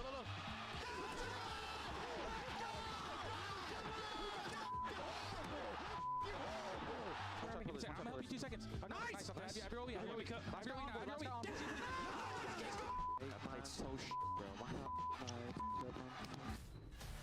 Welcome back to the Call of Duty League. Our first match is in the books. Let's and get before it. we kick off match number 2 with the Vegas Falcons taking on Optic Texas, we have one more thing to do. That's the winner's circle. We welcome Partyyy to the circle. It's been a while, my guy. Way too long. And according to chat, you were on the chopping block entering today. Did you feel that pressure personally? It's funny because I was talking to my stream about it. I feel like that's kind of how it's been my entire career. Like even when I first joined FaZe, they're like, "Who's Priest and why you on FaZe?" And like I have bad series, and people say I need to be dropped. And then I win, and then they come back. They're like, "Oh my God, he's good." But it wasn't much as pressure as just wanting to win and just as a team just play super confident. Today, you guys showcased that you had a 1.24 personally, though. What was different? Was it just Skyline allowing you to run the SMG? Confidence? What changed? Oh, by far confidence. Especially with the last year I've had, and then going in this and not closing out certain series that we think we should be closing out. For me, it's just keeping my mental strong and just telling myself to be confident in literally every single situation. Because when I start hesitating and stuff like that, that's when my gameplay falters. Risa, we've seen you at your highest ceiling. We've seen every one of your teammates at their highest ceiling. You know, there's no rookies on your roster. We know what to expect from you guys. Could you, without giving too much away, kind of just give us the hope? What should we expect moving forward from the Gorillas mates heading into Major 1? Yeah, I mean, going forward, I mean, like I said before, the past series that we just played, we felt like we should have won some of those and closed those out. And we're just working out those small little kinks that we have in our gameplay and just trying to figure out how to optimize our gameplay and just play the best we can. And we're just going to keep improving. The problems have been pinpointed, right? Yeah, yeah. Good. Sure, well, let's dive into those a little bit. Search and Destroy, a game mode I expect you guys to be like top 2, top 3 at. What's been going on there? From what we've seen, it just looks like the chemistry between Linz and Kismet hasn't been there. Kiz has been getting caught on his own. Can you talk me through some of the issues and growing pains? Yeah, I mean, it's kind of the same thing I've been saying. I feel like it's just a confidence thing, like just confidence, like even for myself, like when I was playing in those tournaments and 8s, it was like I was making play calls and like I was like thinking about it, I was like in matches, I'm not like confident in my play calls sometimes. So like I'm just like literally just like going over and over in my head, just being confident in like just everything I'm doing, and just as a team, just going into every single round, just knowing what we're gonna do, how we're gonna execute it, and stuff like that. And when we have numbers, just playing that situation well. Nice. Priest, I know you got beat up while you were on Boston for a full year, but now you're in a New Jersey, and we're gonna revisit the positivity. Final question for you. You're a world champion, but what else should the fans know about the guy with 2 H's in his name? What else should they know? I mean, I'm not gonna give up, I guess. You know, I can go 0-7 in this stage. I'm still gonna try, and I'm gonna come out swinging. I still have potential in me, and I know I can win events. So even if we're losing, don't doubt us. We're gonna come out and we're gonna do our thing at this major. He's a world champ for a reason. That's Priest. Great to see you back to your winning ways. All right, thank you. Great to see him still with that positive mentality, grinding throughout all of the hate. We've got another squad who knows a lot about adversity. The Vegas Falcons are taking on Optic Texas today, and Optic, clearly the fan favorites during the minor. Everyone wanted to see Shotzi get 100 match wins. Today he gets number 99 if they take down Vegas. I love that you say adversity when it's not like literally this tall mountain looming over the Vegas Falcons right now just trying to get a win. But if there's any time to do it, against Optic Texas would be unreal. This matchup was a little bit wonky last time. Falcons were able to take a really like I said, we were very hesitant against Vegas last time in the minor. We need to play strong, confident, and just execute everything correctly. They've been good in search and destroy. They lost back-to-back searches to Carolina, where they like went the distance. And honestly, Optic had some really good adjustments in those search and destroys. So I still think they're a great search team. They're not as dominant in hardpoint as they were last year right now. So that's definitely something to look at. I think missing Pred a little bit in that HP guy who can go out there and just take over and drop a bunch of kills. But Dashy has stepped up in that kill department for them, and that shouldn't be a concern in this matchup versus Vegas. They're finding ways to win. Last time it was a 3-0. We'll see what they come out with in this series. Before we jump into the next team, quick reminder, Optic is hosting Major 2. Oh, yeah. Oh, that is a wicked poster. I want that poster. Stay tuned. Make sure I you're want ready to that cop poster. them, because if it's anything like champs, that place is going to be sold out again. Tickets are going to be gone before you even get a chance. I just want that poster. Always unreal. The food's unreal. The people, the venue, the setup. Optic always put on a great show. All right, and on the other side of this matchup, I we do want have to talk about the other that green poster. team. We saw 2 new players come up from challengers for the minor. They only have 1 match under their belts coming into this qualifier match. Tell me about Wixel, Dahum, Roxas, and Exnid. What is the vibe in Vegas? Yeah, so I was saying that last series, map 1 super close. Exnid, you know, breaking the kill record, going absolutely crazy. And I would just say, like, Wixel and Dahum started slow. By map 3, what I saw was, like, they got way more comfortable. If they felt better on the map number 1, weren't as nervous, they probably win that, and we have a different series potentially going to game 5. So for Vegas, it's about, like, start hot like you did last time, but stay calm and close out these tense situations because you're getting to good spots on the map. This match is almost ready, so we're jumping straight into maps and modes. Alleycat, Optic, last time able to get a 3-0 as you take a look at Vault Hacienda. Any concerns for them this time? I just got PTSD. We're going to Vault Hardpoint again. If you're Falcons, you're feeling great about the start of that series. I'm looking at this and I'm realizing Optic definitely just feel really confident after the minor. Maybe misplacingly so, but we'll see. We'll see if they get to test out some new maps. Skyline will be closing out games 4 and 5. It's time for our Scuff Pick'ems. I'll go first. I'm going with the team we all thought was going to win the minor, Optic Texas. I'm also going to go with Optic Texas. I like what they show us despite bowing out. Yeah, I'm going to go with Optic Texas as well. I thought about it. Let's get it, boys. Full Optic Texas. Of course, we're rooting for the Optic boys. Take you, Vegas. I don't know Wixel and Dahum. It's time to shine. We send it over to Miles and Chance. Gentlemen, take it away. Thank you very much, Desk. A good series ahead of us, a rematch, of course, from Minor 1. But a lot of fun this one should be chance. We've got some hot hands, some super shooters there on the side of the Vegas Falcons going up against arguably one of the, the top dogs in the league. Optic have got a lot to prove still, maintaining this top spot. I feel like the Falcons are getting close. Do you think today's the day? I think Falcons are getting close to like map wins, yes, but not an actual series so far. They haven't really shown that sauce. But more of the reasons I'm super excited is not just is it going to be fun to watch the two teams play, we get a vault hard point for map number 1, and that is where we saw a 50 Let's get it, boys. Get dropped, and that was for the L. So if you can get the level of slaying output from the Falcons that they had just a week ago, and maybe play the map a little bit better, their hard points are 0-7. But hey, anytime there's a 50 bomb watch, I'm here for it. Damn. To the current record in the CDL world. That's right, the EKA must have been high 80s for that one as well. Exited the man of the moment. We'll see if he can bring it again. Not an easy thing to do, especially on a map like Vault, especially against players like Optic. Yeah, but he was just kill whoring. Literally, Shotzi said it in the interview after that game. He was just kill whoring. He wasn't playing the game. Here we go, folks. Map number 1. Hey, you talk about adjustments as well of like what exactly we're going to see. It's going to be fun for both of the teams because the nice one, who? Nice one, Kenny. Let's just get some kills. Let's get some kills. It's like adjusting to the Falcons' play style. Like Kenny talked about it. It is, hey, the time is going to be nice shots. Already trying to flip them spawns, getting P2 rotation ready. By the looks of it, Optic have adjusted to it. They got the absolute blender set up on the map for the moment. A clean P1 hold so far. So far, so good. Luke's doing what he can. Hard point now gets past wide open. Vegas Falcons are in. No one watches the side door though. Kenny bangs his way through. Can't get anywhere out this life. Kenny, what? Oh, Kenny, you dirty boy. Give Kenny a jackal and he'll fucking... in hand. Kenny, Mr. Do-It-All, has been for a long time. And again, Optic, I mean, they started on the, quote, wrong side of the map. They flipped the spawns, kept everything under control. Shotzi starts off 6-0, and his teammates get to happily collect that hilled time. And funnily enough, Hook actually leaves the back spawn. I love that from Shotzi. Awareness to catch a player, so Optic are heads up about He plays it so much slower now. That is actually so much better. Like, Shotzi would have ran through there. The old Shotzi, but that was like a slow play from Shotzi. Folks, of how hard it is to deal with a player like this. This is an 8 spree. Oh yeah, see, look, that's him. Hoot keeping him back up. Yep, Hoot giving him back up. I love this. Kenny coming for the back up. Just got his head clean straight off. As well, right? He's like hunting the kills down. He doesn't care if he gets traded. He knows he needs to get involved on the pinch. So you don't exactly have to play for a nuke in this lobby. You play for a dominant win, and more things going right from Optic. Heads up about the spawns. There's one from Kenny. Snaps on the second. He knows where they're coming from and knows how many there are going to be. Optic, they're looking perfect so far on Vault. Perfect, absolutely perfect. The map awareness right now from the Optic boys. Oh my God, Kenny, Jesus! Doesn't have to be that hard. They have got full control right now.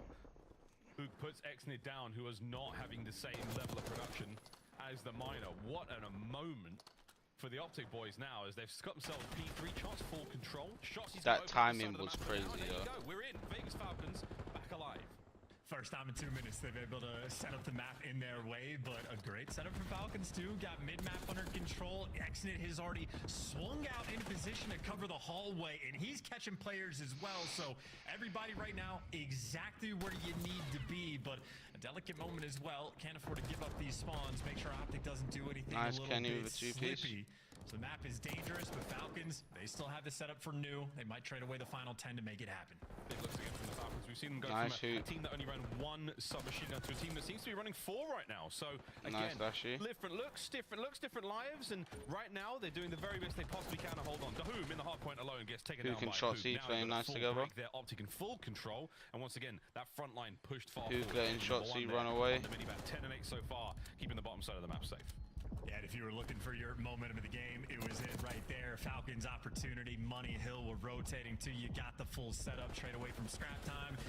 Optic break it down instantly, and well, now it's their playground where they get the setup on a P4. That is a Money Hill, and traditionally a little bit easier to hold. Dashy dealing with 2 on the outside. One right now from Falcons able to pierce the setup, but still Exnid does it himself. They break it down exactly when they need to.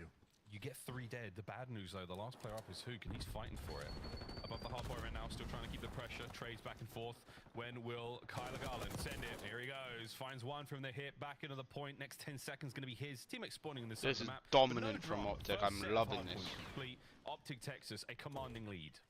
And digging the plays from Hook too. Little bailout moments. Things get, they sour a little bit. You're riping him back up. He even has the hand cannon on, which frankly, I'd like to see him pull it out. That'd be fun. Let the hate flow through you. It was rated way back in BO4. I think it wasn't a gridlock. He pulled off the perfect 6, no misses. We ain't missing either, chat. We're going for a listen in right now with Optic Texas. Are you XE one shot? Are you absolute close? Close one shot. One shot, two cat. Close. Beer you. What's beer you? You right there. Close. Close our open. With the Stop cat. Stop cat. Hey, close. The lobby or something, bro. You like it? Lobby?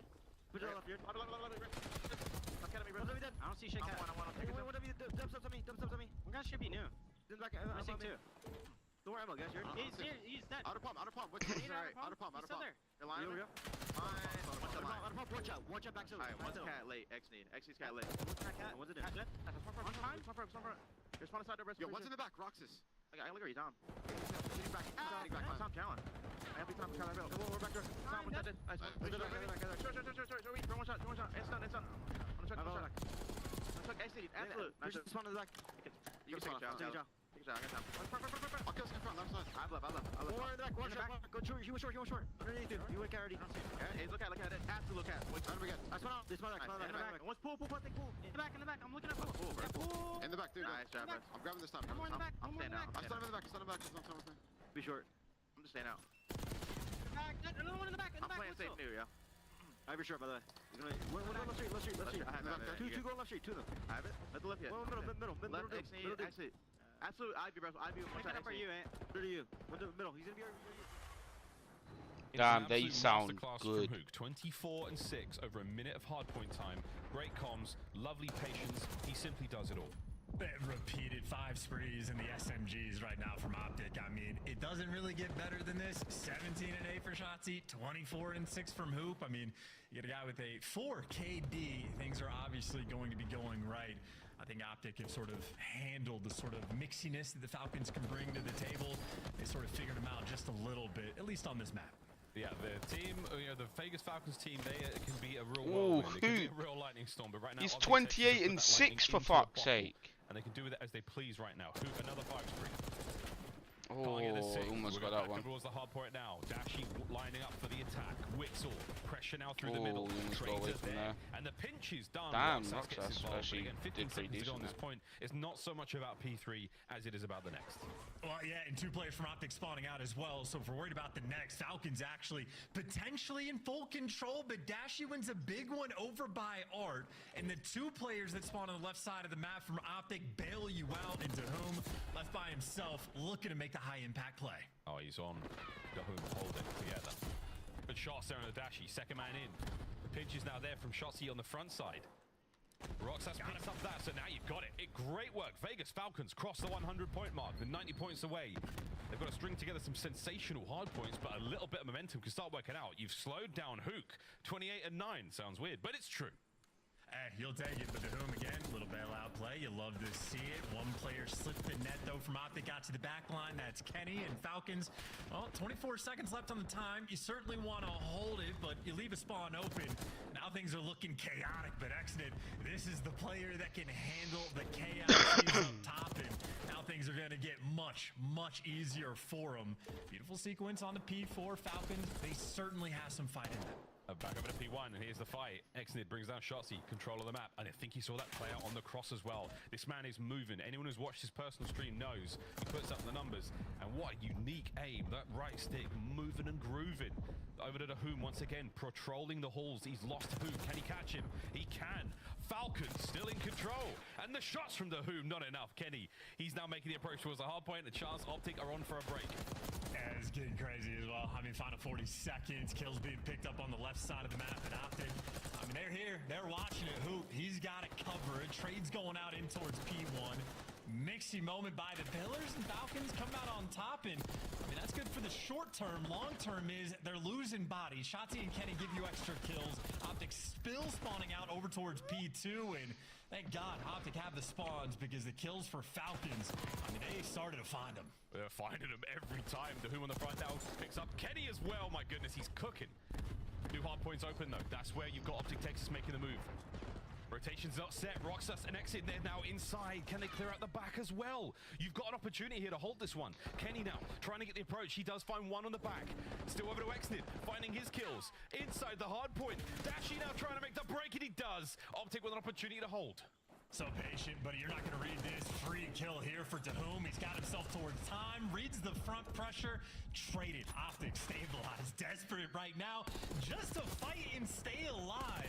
On the kills department, Falcons have flipped this switch, and Kenny might have flipped it right back. 2 in the feed in a moment to breathe from Optic.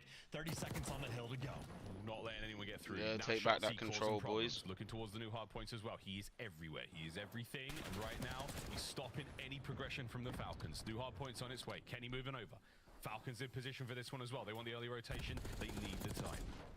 I was about to say, those have been nice shots if he collects that kill, but the concussion there to shut him down. So Falcons, they get the setup, and they're winning the gunfights around. You prevent Dashy from getting in a power position. You're happy for it. Exnid does his job. You at least have the information on Hook trying to cross out through P4. And in the meantime, Hook finds the route while Hook is a distraction. Shotzi gets a man out of time. And things right now for Falcons are super chaotic. Hook is still a distraction. Exnid on the turn. Nice work. A war of one front now. As you make the play, Falcons try to get back in the point, or at the very least keep Optic out of it. Dash over by Palms. That's going to be a problem. One of the straightest shooters we've ever seen. Finding a couple more alongside Hook. Streaks now from Dahum. Oh, will it connect at the very least? Again, keeping the point clear. It's 2 for Dahum, and you've got a hard point again. I mean, look, they're just keeping the pressure up. 14 seconds to go, though, and Optic should clear it out. And more important for them, they spawn 3 players for Falcons out on the right side of the map. So even if it is forced to new time, Optic Texas should have control of the map. Those kills from Kenny right there, more or less, are going to seal the deal. Yeah, Dahum finding himself a couple of kills, keeping the boys off it for now, but it's going to be a matter of seconds. New rotation done. Optic Texas, you are in, and the setups were just too good. Easy, dub. I'm sorry if I wasn't talking that much in that game. That is the strongest we've looked. Like, our rotations, our pinches, like, yeah, we're doing good. This is a whole different team that was in the minor. Just from that first hard point alone, because that first hard point we played against Falcons, we won, but it was very, very, very fucking close. Too close for comfort. It shouldn't have even been that close. So for us to win that like that, dominant. Forcing Falcons to have to calm like crazy and pick up all the tiny little things, but it's difficult to do, and that's going to open up things like Shotzi to find little routes through secret. Yeah, that was crazy, though. Certainly. Hook 39 and 18 with 4,000 damage. That, in my opinion, is more impressive than Exnid getting 52 kills. In my whole complete opinion, I'm such a massive fan of Hook. And I think that's more impressive than him getting 52 kills, because he's got 1 minute and 21 seconds on the point as well. 14 objective kills as well, folks. Tyler Garland having himself a map. 1-0 lead here for Optic Texas against their old pals, the Vegas Falcons, one of the other green teams in the league. And moments like that from Hook, huge rotation kills, huge flanks. Man did it all. Yeah, and of course on the flip side for Falcons, like maybe did a better job of sort of creating opportunities and getting control of the game. Those P4 rotations, they get the kills, they get the setups, but it's moments like that at this level you just have to capitalize on, because you know the other teams will. And I think for Falcons, I mean, expected, again, very fresh team, 2 new players on the right. These things are gonna they have to keep showing that clip, because that's the only highlight that Falcons had that whole game. Might have had a slow start. Dude bounced right back, got a cruise missile, got in the mix, locked down a P4, and found some high impact plays. So the young guns, well, they came to play. He also had a moment towards the very last P3 in the map where he was basically keeping like 2 members of Optic at bay to keep them out of time. They were still able to win it. There was 13 and Kenny's actually turning up now, because the minor, he didn't play good at all that whole minor. Proving to be a very difficult player to deal with. Nice movement, good shots. Don't get me wrong, he had some decent maps, but again, look at that but slow start in general, right out of the gate. 2 seconds on P1 into nothing out of P2. A huge hold from the Optic boys. And they just sort of cruised that one. Nice comeback though in the second set of hard points there for the Falcons boys. But yeah, that beginning was huge from us because we spawned on the other side of the map as well. So, Hacienda for that game of control. all Skyline hard point. By the time we get to Jesus. Skyline, these players are going to be so warm and so ready to rock. That is going to be an absolute treat. But first and foremost, Vault S&D, how are we feeling about this one, mate? It depends on the perspective you're looking for. I think Optic's certainly going to be happy to play on it. Very standard map. It's sort of a cookie cutter in the way that plays out. And honestly, they I know might be who looking likes at it as this an map opportunity on to S&D. show more B hits on offense. Try to get different sort of setups and different looks because Falcons will absolutely fight in S&D. Been their best game mode we've seen from those guys overall. So you know they're going to be able to sort of bring their A game to the table. But I'm looking for a degree what's of Dashy creativity. drinking? Some See, smoothie. like, how A far you can schmoovie. sort of pressure up on the map and like how creative you can get, just as a test to see what works. So, well, it's going to be a good time. Always a good fight with the Vegas Falcon boys, but I know Optic are going to be sort of hungry for the moment. I think this map, especially, we've already touted the A-bomb site as the go-to here. The B-bomb site a little bit more difficult to retake. So many more angles there. This isn't quite like Checkmate in Cold War, where no one planted the A-bomb site. The one on the far right-hand side by green. No one touched that. It's not going to be the same sort of case. But we'll be talking about Dashy now, folks, when it comes to Search and Destroy. He has been the heaviest hitter, I think, in the league thus far in BO6 charts. His KD has been outstanding. He's fallen off to a 1.38. He was sitting at like a 1.9, 2.0 for quite some time. So things are looking a bit more normal. Obviously, the clutch is on point as well, leading the league again this year. He's topping that category. And yeah, Dashy's got ice cold in the veins. He's cold in the veins. A lot of fun to watch. Kason throws the tournament. That was a ton of fun to watch. I've still got my work boots on. Should really take these off. 1v2s and 1v3s in there as well. So Dashy's cold in the veins. I'm sorry. If you see Dashy in a 1v2 situation, I feel calm. Unlike if I saw someone, like if I was watching another team and they're in a 1v2 situation. Like for example, Sib in that 1v3 last game, I was very like on edge with it, especially when it went to a 1v1. While with Dashy, I would be like, yeah, 9 times out of 10 he wins those. Obviously, what I'd say is like 50% chance he wins those. Especially if he gets 2 of them and he gets away with his life, and then it's a 1v1. With those long range rifles. Let's get into it in a moment, folks. Chance, any sort of wild calls here? I mean, Falcons, we've seen them get map wins on this mode as well. Can we see them get a big one against the Optic boys? Best potential for them to do so without question, but I'll go with 6-3 Optic win. Like there's going to be some fight, but I think they're looking very controlled. And another sort of theme for the Falcons is going to be teams' first experience playing against them versus their second. I genuinely think will be a factor. Certainly more so for the respawns, but like you gotta get a feel for the new style. It is something that has been thematic throughout Call of Duty history. When you're playing against Australians for the first time at COD Champs, those dudes were playing S&D differently back in the day, and it could catch you off guard. Different regions have these different flavors, and Vegas, well, Right, so Vegas won their first ever S&D they played, and in the other 4 they've lost. Optic adjusted map 1, slammed him on the vault. I think you try to adjust for the S&D as well. But look at that as well. We've got 6 more reps on S&D than they do. And those other 6 we won. There's a very good chance that the man on screen there might be the one to run that bomb down over towards that B side of the map. Any one of the players who typically runs the bomb there for the Optic lads, we'll see if he does that at this moment in time. No, it's going over to Mr. Hook. Will he deliver the goods? A looks to be the target. And an explosive opener, but nobody's home just yet. Oh, wait a minute. Exnid somehow picks out Shotzzy first blood.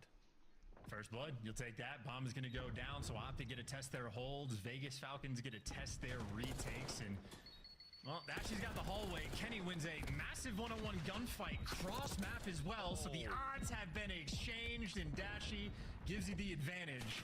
Not a lot of teamwork rolling through just yet. Perfect reach out on Dahoom. Oh. A little bit of damage in there from Dashy, but now you've got another player to contend with. 20 odd seconds remaining here, and the Falcons are starting to take flight. They line up in the middle. No, the timing not ideal there. Kenny gives it up for a second. Oh, Hook on the wrap. We might be seeing some shenanigans here. Honor the bomb. Dahoom with the quick coverage. He's got to cover a lot, and I don't know. Nice, boys. That was clean from Kenny and Hook. That was actually really good from Kenny. I really like it, where Kenny wrapped all the way around behind like waterfall, like behind the pool, and then even Hook getting out of the pool and then like wrapping round.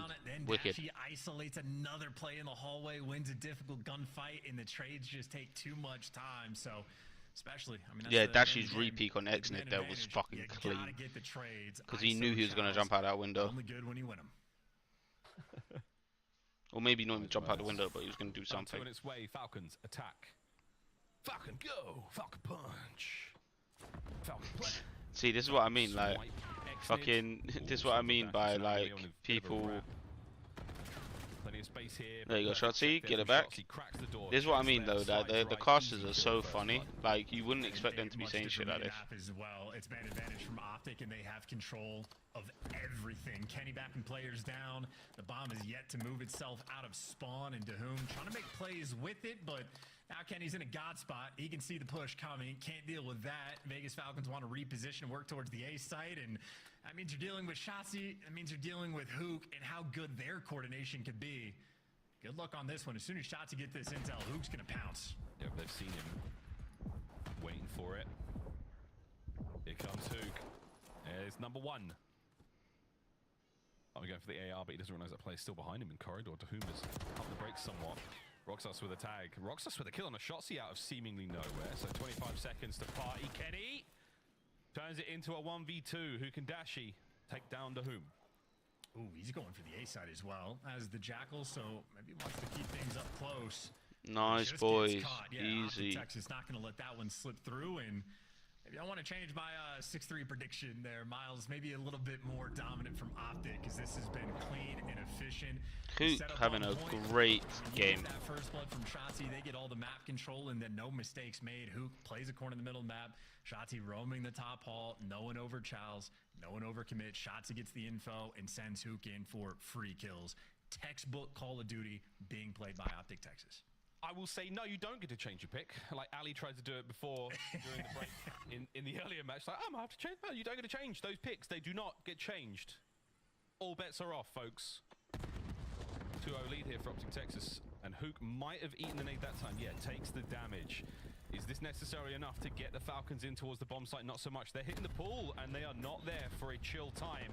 They are there for the retake. Hey, now Hook just gets to play the bomb, though, and look forward. And Dashy also gets to play his life around the hallway. So they're funneling them through over towards the pool side of the map. So a good setup from Optic, but Dashy loses the first gunfight. So Falcons again with man advantage. Here we go.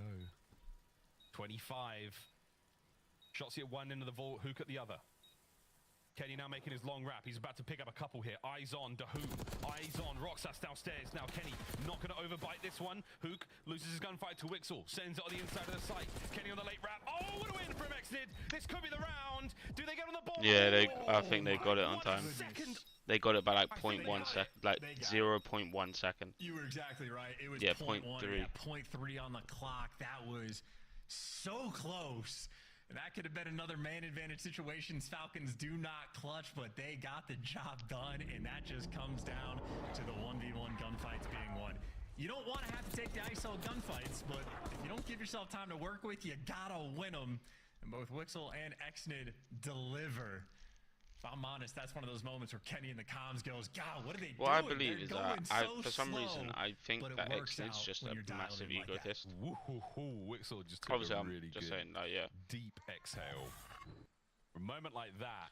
Like Xnid, for some reason, every time we look at their webcams, Xnid's always talking, no one else is.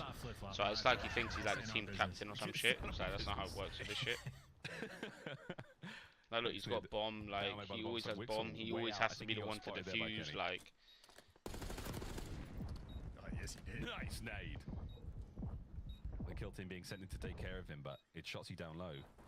Might get caught out here from some awkward timing, and Wixel, his life is not long in this round. Easy pick. Nice Hook. 2v2, 30 seconds. Yeah, that's a moment where instincts need to take over. There was two players behind Wixel, and he gets caught, but also for Optic, not a lot of time to work with. Hook's cleared out one section of the map. You gotta converge on site. And in the meantime, the Falcons players making moves. You gotta go, gentlemen. Find these 2 kills down low. Exit into corner. Wins the gunfight. Both the Falcons player win their ones.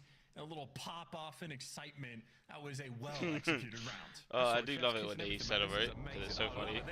It's like, mwah. Exnid's nice work here from that tight corner. The setup was on. It was a good corner for Exnid though, because everyone's thinking like if you hit the stun there, everyone's gonna think you're sitting behind the door, not the other side. The equalizer found. No one ever sits on that side, so how far can this momentum take him? We'll see. I mean, hey, they've been getting the man advantages too as well on the defensive end, even with the bomb plants going down. So believe in their ability, at least to find these first bloods. Optic, another standard push, attacking the A site, going through the hallways. Kenny left over towards gold to watch B Street. Dashy to protect the pool.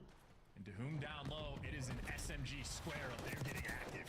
Oh, it's active indeed. To whom, able to hit the first kill and get away with his life. Nice work on the left stick. Kenny is going to run into Roxas. Runs into nothing but trouble. 2 clean kills here for the Falcons. Kick the door into death. And they know they have the bomb down as well. Shotzi gets caught. Roxas out here making Dashy plays. 1v4. It is Dashy though, but in an impossible situation with bomb down as well. Good. Can't count him out. Just let him get to work. Good. This only makes it more exciting. 35 seconds. Here comes the attack. And he was feeling it.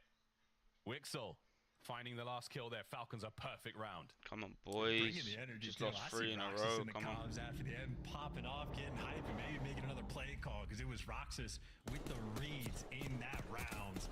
Win on Kenny was huge. Picks up Shotzi as well, so taking care of business and much more effective now with the man advantages. Maybe Falcons sort of finding their flow just a little bit. Certainly playing with some confidence. Yeah, I'll take Chef's kiss. Yeah, you were not kidding. Wow. He loves it, bro. Wixels, I'm on 2 in 2 rounds now. Cooking up something special here with a lead now for the Vegas Falcons.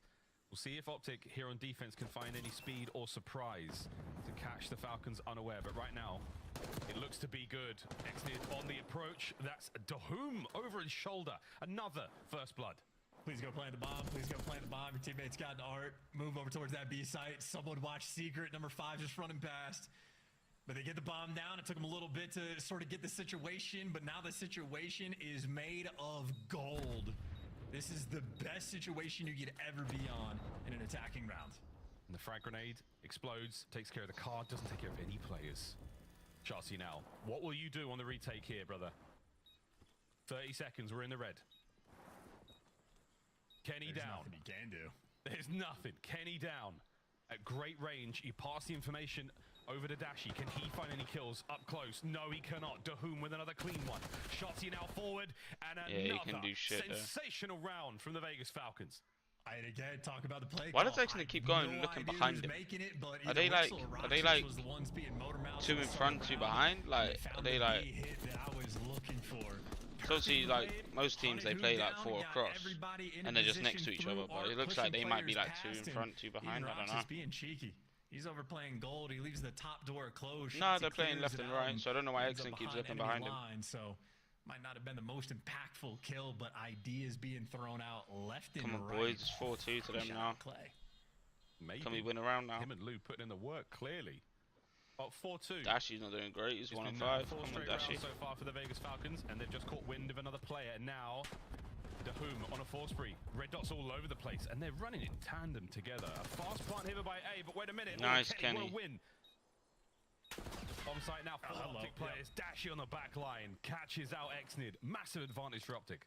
Supine players are impossible to spot. And by the time you kill Dashy, well, 30 seconds left to go, and Wixel and Roxas need to pull off something crazy. Well, Roxas the knife out, little shit. He's gonna away. fucking. Problem is, they're still running out of time. Wixel banged that door with a knife. Roxas down and out. 1v2. Less than 20 seconds to go. Wixel might be able to get at least 1 here off the bomb, but good luck finding shots. He was on his tail quick. Nice, boys. Get that momentum back. Optic finally stop that bleeding. Still winnable. Yeah, and you see Still the adjustment winnable. being made from Optic as well. It's typically been Kenny playing out towards goal. This time it's Dashy being responsible for the long line of sight. And how does Kenny want to play it? Does he play it like Dashy does by pool? Not at all. Pulls out the Jackal, gets in the mix with the boys as well. So Optic, again, on the creative front, they've shown a few different ideas with the A hits. They've been consistent on the bomb site, but they've done something different every time. So always fun to figure out what works and what doesn't. See how many tricks you can sort of add to the piler. little tweaks to any given setups. Still, though, it's Vegas. Bomb in hand, man advantage, or excuse me, round advantage as well. Man advantage goes to Dashy.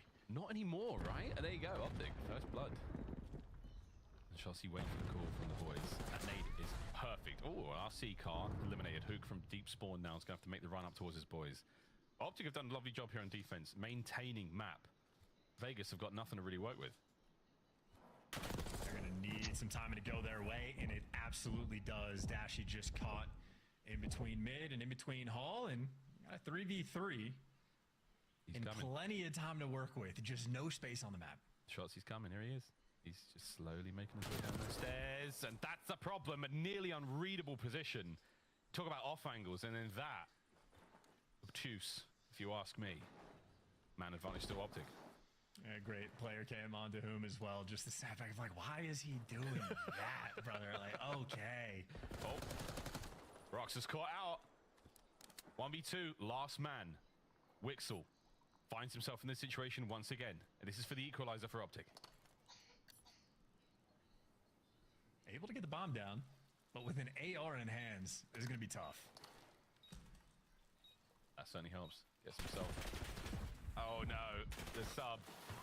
Kenny there with a perfect angle from top pool, just gets enough damage and a shoulder thrown, a shoulder that was his demise. Optic Texas tied up 4-4. What a search we've got here.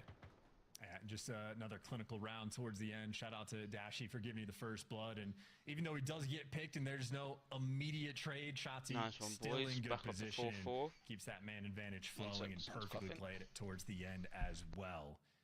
So Optic on point, and I'm still waiting for the B hit from them. Maybe they'll just have another idea for the A site, or if Optic are just sort of churning through every single thing they can do. Kenny or Dashy, who's playing out towards gold? It's actually Kenny with the bomb in hand, so more similar to what we saw the round before. Shotzi through the middle of the map. Pass it towards B. A little bit of love towards A again. Once you have the down low covered here on Vault, you've got the choice between both bomb sites at great pace. Vegas Falcons are going to let this plant go down, and it's going to be a 4v4 retake, lads. Good luck, have fun.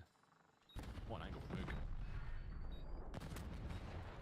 That's a lot of time spent before you start making moves. To whom, though, does give you the first blood. So another man advantage retake with not a lot of time on the clock. Vegas, they live for the chaos. They certainly do.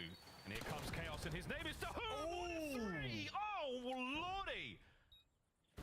Wahali, they're on the bomb and they're on the defuse. Can Shotzi do something unbelievable? There's the first. Oh my word! 10 seconds.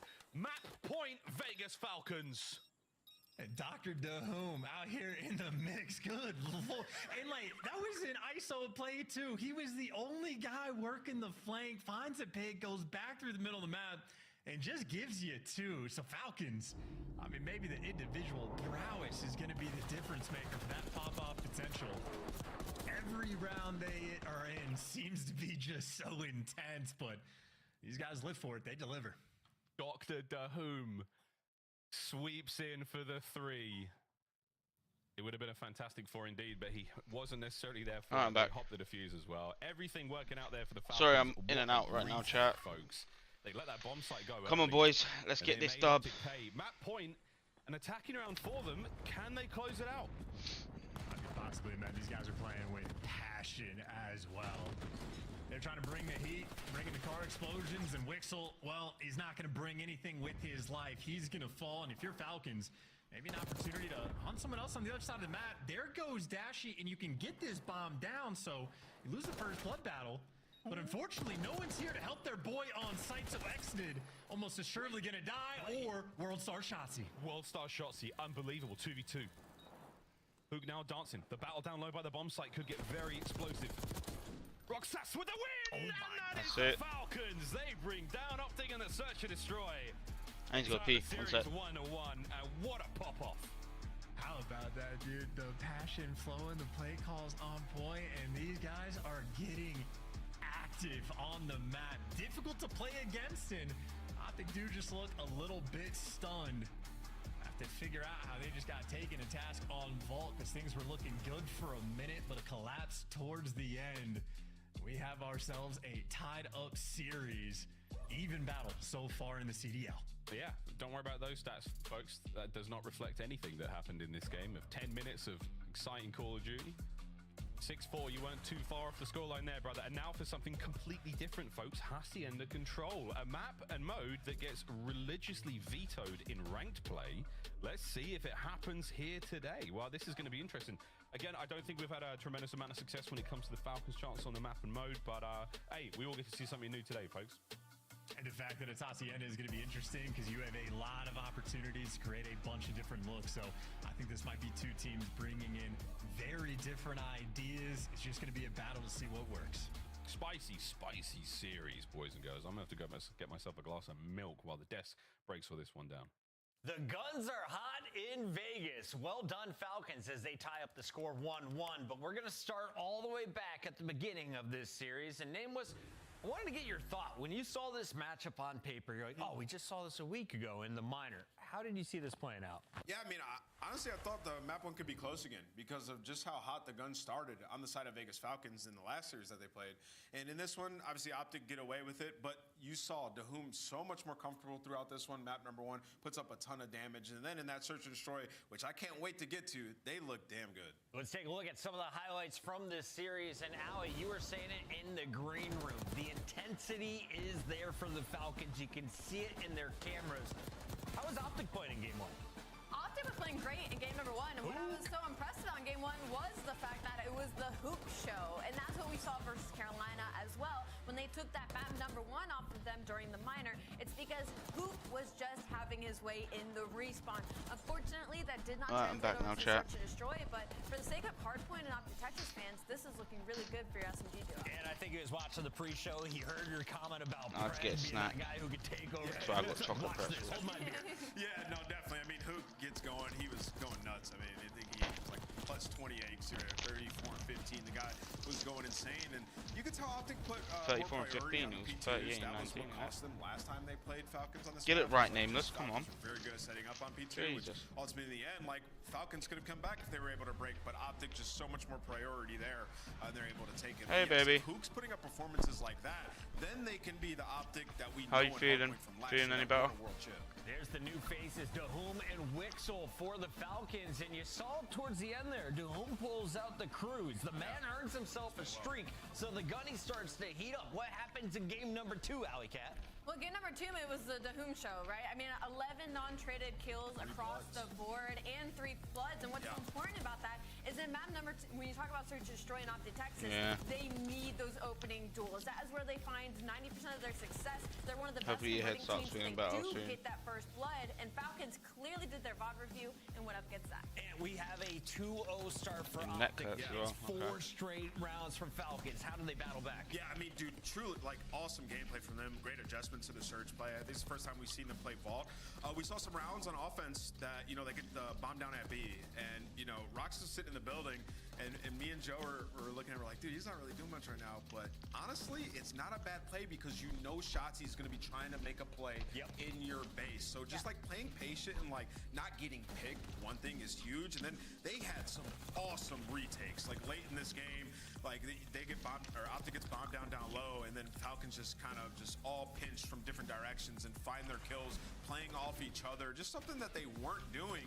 And then the ability to just actually close out a game when we get into these final rounds, like take your time and let Optic make the mistake, is what we've been waiting for Falcons. I think you've made a really good point there about the fact that their patience, I think, has been kind of setting them apart in these search and destroys, where usually we're watching people second guess themselves, constantly on the move, constantly watching different angles, where Falcons, they'll just kind of sit back and hold an angle for a hot minute and try to play the timing, and they did that incredibly well in the map number 2. You know what this means to the Falcons? They've been watching North American COD. They've played in Challengers. Now they get their chance to play the most popular team, and they get a map win in search. Looking forward, can they take a control hardpoint or eventually game 5? We've seen them come close, but it's about how they finish, man. Nameless? I mean, we've seen their skyline come down to early on. Remember, it was a map that they kept on playing. This is a new roster, and I'll harp on the point once again. Dahoom looks way more comfortable in this series. So if you start getting some big moments from Xnid, yes, they can take another map for sure. For me, it all comes down to, are the players still jacked up? Is it still up here, or did you now crash? Miles and Chance, let's find out. Nothing has gone down. It's all still up. We're all still very, very much ready for this. And again, we're ready for a bit of Hacienda control. Chance, I actually have no idea where the zones are because no one ever lets me play it in ranked. And I wasn't going to go into a private match and figure that out myself. I'm not going to do it. Well, it's a good thing you have me then, Miles. I know exactly where the zones are, and they're fun to set up. It's one of the weird ones where, like, the B zone might be easier to capture, even though it's a lot further away. Yeah, Hacienda control's being played a lot more now. You get to see LAG and C9 play it in the previous series, and it was a ton of fun. Beginning of the season, it was just well. bolt. I would say with how, like, spawn trappy the map can be, it's those moments where everybody's actually out and about on the map. The teamwork has to be perfect. So that's why I think it's going to be a really fun look between these two teams of how much can the individual prowess, the pop-off potential of the Falcons. Is Xnid, the 50-bomb guy, going to go crazy? Is Dahum going to be Dahim for the map 3? Or Optic be able to contain these players? It's cheesy, but we do it. We got the chef's kiss. We've got plenty of chef's kiss. And a possible chef's kiss moment here because, again, not that much Hacienda data from either team. So this could be a fantastic opportunity for the Falcons to steal a big victory away from Optic Texas. Same thing on the other side. You know, Optic Texas are always well rehearsed. They're very, very well versed on all the maps and modes we play here in the COD League. A professional team through and through. And yeah, we've got a bit of a mismatch here when it comes to the Vegas Falcons. Chance in the attack. It's the best team in the game and the worst team on attacking rounds.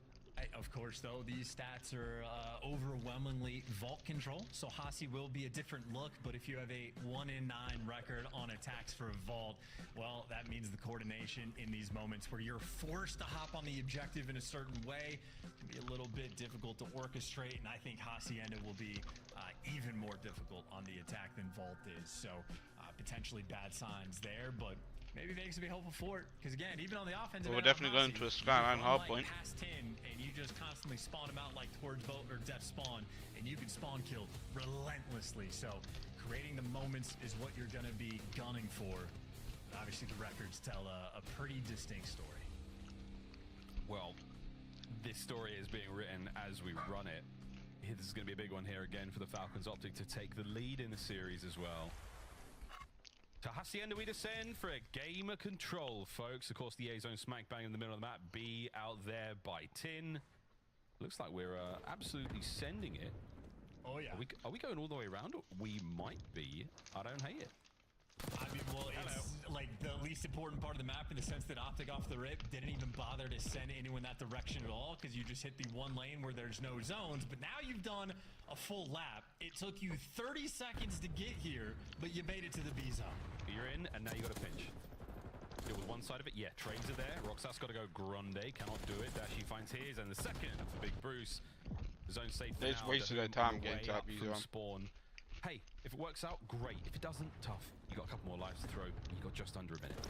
Yeah, just that whole 30 seconds thing to hop on the objective is not ideal. Even for C9 and LAG, what we saw, a lot of opening breaks where just nobody watches the rock section of the map at all, because yeah, you don't entirely need to, but now Dahum has made it to the zone. He's got Roxas here as his backup and wins the first gunfight, so the entry you were looking for. Dahum just needs a little bit of help, though, and Hook's gonna fall, but in the meantime, so does he. We got a square up by the B zone. B zone is still going, man. It is not stopped. The smoke has barely cleared the air. Nothing but frags over there, and a lot of work here being done by the Optic boys. Kenny, two on the outside. That is humongous. Huge. Now pressing forward. The A zone not getting any love whatsoever.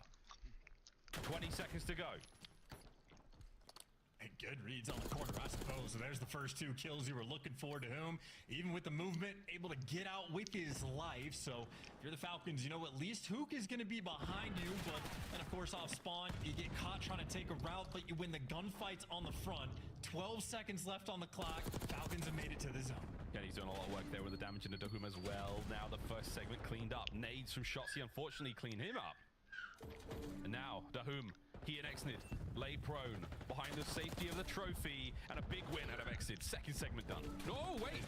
I was about to say by himself, though, and his teammate does win the gunfight up top. Plateau Xnid just wants to buy a little bit of time for Roxas to help him out, and at least Roxas covers it, so now you know where you need to look on time, and Xnid reads the outer route, but he does get traded. Optic want them off this zone. Still a battle, 5 seconds to go. Dahum sends it. No time. Doesn't hit the go button. Hungry for the push, hungry for the kill, and Optic off the point. buying themselves the time. Yeah, and just one of those moments where Kenny's looking at it, he's like, you got the kill in 10. Why aren't you challenging? You're just a little bit behind on sort of making those heads-up plays. And, I mean, frankly, with all how things worked out, there's 5 seconds left on the clock towards the end. If they just didn't take that opening break, maybe could have had a little bit more time to work with. Because Hook's KD's 2 and 4. They put up a good and he fight. just got them 2 kills there. That is for the opening breaks to be discussed later. Optic get their attempt at offense. Well, yeah, Hook's 2 and 4, and he got 2 of his. Shotzi's only 2 and 5. 2 segments that will come with us into the sort of end of this map. As one of the casters got a baby. Top side of dark, nobody home, so now we're going to make our way over towards the zone. Optic prowling the corridors. Shotzi brought down by Wixel, all 4 dead. And all 4 dead is the golden situation. Everybody sprint up, get control, trap him in there, spawn, Xnid. He's found his credit spot. He's good for 1, does get traded out, but he gets all that information. Optic flooding through towards the B side. Dahoom's here for the trap. You get number 5, Wixel covering the right side as well. So this is the setup you're looking for, and that is 40 seconds burned off the game clock. Optic, no progress made. Yeah, given the A zone, you know, a wide berth, a dirty stick, if you will. No one's going for it. Easy way to stop the clock, easy way to buy some attention here. And Dahoom cleaned up off the point, shots you with a slow cap now. He's got Hook covering him, covering him here. I was going to say, get on the point, mate. Dive on in. Coverage there. No, not going to last much longer. Shots from Shotzi. First segment done. And no trophies though by the looks of it, so he needs his teammates to come and help him out. Oh, Kenny could have easily got that. Fantastic pre-fire to do some damage, and Shotzi, here's the one-shot call out, and he pounces. Him, Kenny, and Hook. Nice little trifecta of teamwork in that moment. You keep the pressure up. You let Shotzi continue to fry. There's a 5 spree, and there should be the B zone with it. Maybe. We've still got Dahoom now trying to make the last-ditch attempt. Red, dead, dealt with. B zone in the bag. Hook's in your spawn. Because why not, boys and girls? Now we finally go to the A zone. Kenny fucking with the fucking flick. A slight lead for the lives of Optic. Yeah, and Optic just want to clear out Wixel, and then they'll be good to go. But Wixel leaves his mark on one side of the map, and Shotzi falls on the other. But it's a Hook on one side of the base, it's Wixel on the other. It is spawn kills central. Which team is going to be the first to get out? And I think Optic are going to get it. Falcons have given up a ton of map pressure. In the meantime, guys like Dashy trying to capitalize. I'll capitalize with a capital letter. Over the top, Kenny. Last man, a minute to go. Only 2 lives separating our teams. Map presence now being felt by the Falcons, pushing out towards Rockside. Got themselves out by the archway either as well. Shots from Hook. As now you've got yourselves a little bit of a space to work with. And if you're trying to learn how to play this map, if that A zone is any indication, if Hook's pulling out an aims off spawn, prepare for the range gunfights in the hallway. And it looks like Falcons came prepared. 3 down in the feed. It is only a Kenny behind you. And Xnid, his credit corners have been on point. He was ready for that flank. Oh, wow. Dahoom, intel. Players making their way out through vines now over towards that B side of the map. Xnid still in his credit. Lets Kenny get by. Roxas from down low now with a little bit of attention. 15 seconds to go. Somebody has got to get on this and stop the clock. Kenny will be the man to do so. Trade's now nearly done. Are they able to catch any more players out? It's a guessing game. If you guess it, you lose it. Oh. It's still Xnid though. That's the last man standing. He has been over by that flat corner for the longest time, but I guess keeps his life long enough just to get Optic off the zone, and that is gonna do it. Last ditch effort, shut down. Back-to-back defensive wins. Falcons are on the board. Yeah, it's a tough map. It's not an easy map to play control on. We also don't have a lot of reps on it either way, so Falcons, take what you can. Couple of giggles here, and a little bit of frustration there from Dash in the top right. But the Falcons certainly having their way with them in the defensive round. Still a sweat. Ooh, watch out to him. Swapping sides once more. Yeah, that was so real close from Kenny. The way this is going to go down. All the usuals are out the window. Well, I think we've got 4 ticks there, innit? We didn't get just 3. I think we got that 1 tick on B, innit? Big map. Or on A. From Optic. I do not like. We got that 1 tick on A, so. That to me looks like a Lambo hit. Dahoom and Xnid, 2 SMG players working the outer lane. Wixel and Roxas, the ARs going up top. They want to capitalize and get this hall control. Look who's here to meet them. SMG square up towards the middle of the map. It is going to be a trade fest. Who comes out last man standing? Xnid. Exnid. That is the 3 spree. That is pressure now for the Falcons. He's got eyes on nearly everyone coming out of spawn. He could have caught those players coming through the boathouse. Dashy dips out. You get worried about the stun checks here. The boys are all going to go towards B on the attack. Hook's ankle spotted out. Dahum, a deep nade. Keeping Optic on their side of the map for a long time. This is just a standoff battle. Exnid trying to keep everything contained, but ends up one shot, doesn't get traded out, wins the big one. His spree stays alive, and now you snap into position, go for the spawn kills, everybody else get to the zone. He caught Hook, he had to push him back. The spawn trap is certainly here. Couple of players spotted out going left-hand side. Damage dealt. Exnid dancing, grooving, gunning. Hook down, 3 dead again. He's roaring too. That's a lot of pumps, but that's because he's moving towards What was Exnid doing? Maybe an overheat of a moment. What was Exnid doing there? Then some. You at least get that B Exnid just ran into their fucking spawn. Like they're spawning on top of you. You're not gonna get. That's no. Up as well upstairs now. What trying was to get that that? lock back in. You had Optic pinned on their side of the map. No one was getting out. Falcons forward. Ooh, Dashy eviscerated. Life lead for the Falcons, and now they've got a lot of position to work with. And that Lambo spawn just gets opened up as well. So 3 players from Falcons, but you have Shotzi. Yeah, Falcons He's got their guns hot now. 90% of the map in the spot he just played, and well, the things that are open are more towards the hallways, more towards mid. So Shotzi just comes to his teammates. This is exactly where you need to look, and you can tell with the concussions, they know what the situation is. Optic staying ahead of the game. Well ahead of the game now. It's coming up on being ahead of the kills slowly but surely. 1 minute 10 to go. No one has been able to make their way towards the A zone. Not a stack, not a single step. Shotzi, nice work again, patrolling the hill. Exnid knows he needs to get out of time. He's not going to be able to get onto that point. Slow things down in a big way. It's Optic, a 1 kill away from tying up the life lead.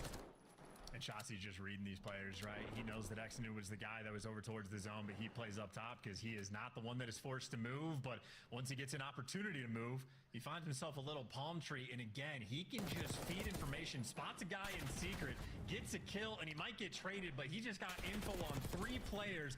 Optic can snap into position, and you're losing the gunfights, but you still got Hook and Dashy alive, keeping the play going. Dashy will be the next line of defense. He knows the boys are on the zone. Now, process of elimination. Last corner. Easy reads. Bit of a team shot there as well. 25 seconds to go. Optic still finding kills all over the place. Who can't snap into that one? Wixel and the Falcons finding theirs wherever they go. Shotzi right back into lobby. Can he catch a few players? The dodges the knife! Can't get a second. Sensational moves in the final moments here, but you've got a man on A. Second segment. Done. No. Oh, wait. Yeah, he wins the gunfight, though. He wins the gunfight just to keep the pressure up. That's what you're looking for. Basically, no respawns remaining, but Exnid is still here. Gunfights in front of him. Falcons give you 2. Falcons give you 3, and they give you the round.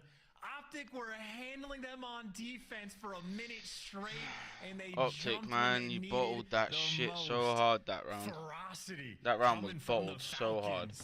These boys can fly. In Arabic, I believe it is Anahua, which is Anahua. I think Exley just said in the player cam. These boys are turned. They are very excited, as they should be. These boys are very excited. Here and at map point on control. And, you know, in Call of Duty, we sort of have the talking point always of, like, all these old players in the league. 28, you're ancient, you're a veteran at this point. It's not like players at that age really slow down. Their reaction time's the same. It's about the passion. And right now, age doesn't matter. If you have passion, you got something good going for you. And Falcons have that in spades. They don't have the opening kills to the break, though. Optic jump all over the hallways, working their way over towards both these zones. Falcons, a lot of problems to solve.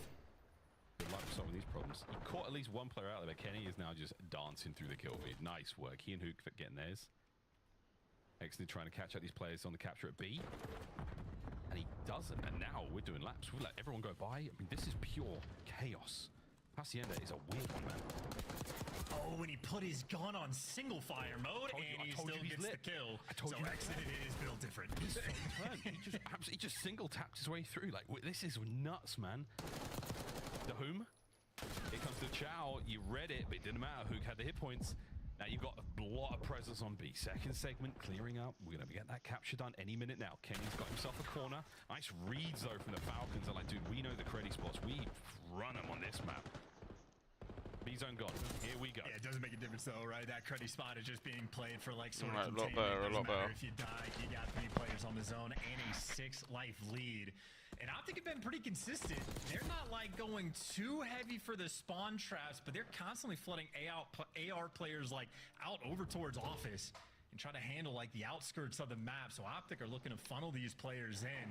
Meanwhile, Hook on a 5. You see what happens when you feed this guy some information. This is happy place. It's a little quiet for now because the Falcons have done the best to avoid it. They've got options when it comes to making their way out of spawn. Good timing, good shots, great stuff. Hook, the last man alive for his team at this moment in time. So, Optic's attack, I mean, Hook is still on the run and he still has himself a little bit of work towards the Hellstorm, but at this moment in time, just stay alive. Yeah, and this mini-map is hell, though. Awkward timings going on every section of the map. Shotzi and Roxas run past each other out towards fences. Who continues just to dominate, though, towards the middle of the map. Don't have to get the hard reads when He's he's literally like just that, not I killable. suppose. And that is a 7 spree. He's got Shotzi on the zone, and that's 3 down in the feed. Now you spawn kill. I mean, it took a long time. It took a while, but you've got yourself halfway through A now. Hook lets them all through. Time to pick up the pinch. Time to get those kills. His teammates are getting traded out on the zone. You've got 2 segments done. A contest. And there we go. Shotzi's 2 might have sealed the deal. This should be round 5 on its way. Last ditch attempt. Nice, Hook finds the kill. boys. And that is going to be the round 5. Here we go. You get the kill, you get the cruise, you get the round, you get the round 5. That is a lot of things going right from Hook. I'm assuming his comms were on point as well about all those players getting past, and I don't know if that was the intentional design to put a little bit more pressure on your teammates to deliver just so you can play for the cruise, but well executed in the end nonetheless. And you see Shotzi just hanging out in a corner. The dynamic between him and Hook has been a really fun thing to watch, as has this match. Round 5, cruise missile in their hands. Vegas Falcons continue to have problems to solve, but even when the pressure's been on, I mean, they've had some ice. Will they have any more? A 9 spree from Hook. We'll see this continue, presumably. Nobody home there by Rock, so we're going over towards the A side of the map for the first time here, and an attacking round. Falcons trying something a little different, and it's not worked out so far. Kenny's opening kill, and Hook on a big old wrap. So we might be able to get ourselves in on towards this other side for a sec with Shotzi there. Takes care of the Hoom. Hook back at it on the prowl. We are roaming now towards the spawn of the Falcons. And this is just trust, right? If his teammates like have everything, he knows he's just looking for the kills. That is number now 10 in a row, and a perfectly timed flank to be able to pick up 2. So that is Hook. Instead of being bloodthirsty and hunting down kills and chasing red dots, goes and makes just a heads-up play, clears out the zone, and now look at the mini-map from Optic. I mean, you know the pressure's over towards Rock. The ARs are posted in the back. I mean, Hook is just flooding everybody in through these hallways, and Shotzi gives you 2 before he falls. Hook looking to be here for the pickups, and his spree finally comes to an end. It's good comms again out of the Falcons. They managed to identify those hits, and Hook's spree finally dealt with. Another corner. Another opportunity for a trade battle now, or will it be a trade? Ooh. Yeah, Roxas gets it. Now it was the B side of the map. Hook's back off spawn, back in a position, dashing on the coverage here. No one should better get too close to B. This has been a great defensive round from Optic, and this is to take the lead in this series. Kenny and Dashy get their kills. Roxas now pinned and dealt with. Dashy's 2 Dashy with might the 2 spell piece. doom. The last hopes here for the Falcons as they fly forward into Shotzi. Here comes the wave, and he's dealt with them, holding them at bay. He doesn't need the kills, because Hook's going to find it with the cruise. That's the map. That's the round. GG's. That was clean from the boys. Icing on the cake, man. Taking Yeah, care that was of clean business, from the and boys. that is on point. They That is iced up quite there. Literally just like 2 good plays being made on the map from Optic, and you just get complete control, and things are easy from there. The Hook flank at the start of the round to clear out the B zone sets you up, and then breaking through a second time, and Kenny Yeah, getting Hook iced behind up enemy there, man. lines and picking up 2 as well. Optic take care of business. Hook Look iced out a up little there. bit mixy, but that might be the name of the game on Hacienda Control. Yeah, and then you get to pump the brakes, you get to find a corner, and you turn it into a very slow map, and you really do burn the clock. Because you're seeing the spawns, the deepest spawns you can possibly have on the attacking team. To get to either one of those zones is such a nightmare. You have to secure B. You have to have some top presence. Otherwise, you cannot get near the A side of the map. So, lessons learned there, folks, for these Hacienda Control games. Hopefully, you can take some of that into ranked. And Falcons, maybe down a man here in the stat screen. Sorry, Mac. But they did a great job there to force that final few moments. Optic, great composure, a big win. And now to Skyline we go, folks. This is going to be a banger. The most confusing thing about, well, let's talk about Skyline, I suppose, in a second. Just look at the highlights. And I mean, honestly, pretty good looks from both teams. Setting up the spawn traps in a few different ways on the offensive and defensive ends. Obviously, a lot of different looks, even on just the opening break. So Hacienda, I think, is going to bring out a lot of different looks from a lot of different teams. But ultimately, on offense, you're just looking for those big moments. It can be so difficult to orchestrate those A-zone hits. Someone's going to have to make a miraculous play, but different players taking turns, able to lock it down. And I still can't get over that single tap fire kill. I hate when that happens. It's rare, but it'll get you. It happens, man. Tap, tap, tap, tap. There are certain weapons in COD history, especially in the last few games, that when you do put on single tap, they have a bit of increased damage. A lot of the DMRs do that. I wonder, is there some untapped meta that we've not really discussed or thought Absolutely about? not. Definitely not. No, it was a mistake. It was a mistake, but who knows, man? I'm trying to build a narrative. We're starting to have a conversation. We're all putting our single taps on for the final round of S&D for the goodies. All right, well, either way, folks, the final few moments of that map were absolutely explosive. Kudos again to Optic Texas for bringing the noise, getting those big comebacks, and now going into the Skyline hardpoint with the lead. Chance, everyone's pretty hot, right? Everyone's feeling very warmed up now. I think confidence is still pretty key for the Optic boys, but at this point in time, the Falcons, we get to test the resolve a little bit. You guys had a solid advantage, had a solid bit of work to be done after the huge win there in the S&D. Can you come to Skyline and actually find the dub, force the game 5? Well, this is a super unknown quality for the Falcons team because they've had one of the strangest things that I think we've seen this year. They were spamming Skyline hardpoint at the start, and they were running 3 ARs the entire time. King of Bood was stuck as a lone SMG on the fastest paced map we may have ever had in competitive Call of Duty history. So it doesn't make any sense. And I'm thinking, okay, maybe the other Falcons players, just all of them perma-run ARs, they just can't run SMGs, until I watch Xnid drop a 50 bomb with the Jackal, so they could do it. I don't know if they're going to make the adjustment on Skyline, but the fact that Xnid absolutely can run it without any issues, and you have 2 new players on the squad, to whom as well as Witch running an SMG, popping off from time to time. So I just think with the SMG prowess alone, Falcons are going to have better odds on this map. Hey, let's run with it. That's a strong narrative, and that's a strong starting point to get ourselves into this one. I've just seen the updates for Season 2, by the way, folks. Disabling crossplay. Oh, we'll get to that in a minute. Hook and Shotzi, though, talking about the SMGs. This is how map 1 went for the boys, who, of course, did get the dub, but Hook was the man. 39 and 18, 4K damage. We'll see if he can keep that going on a very spicy map like Skyline. Yeah, I think he had maybe 3 different 5 sprees, plus and then some on the Vault hardpoint. He goes on a 10 spree on the Hacienda control. So, yeah, I mean, if you're looking for a show, Hook is going to be the player in this series to watch. And it's sort of one of those series, you know?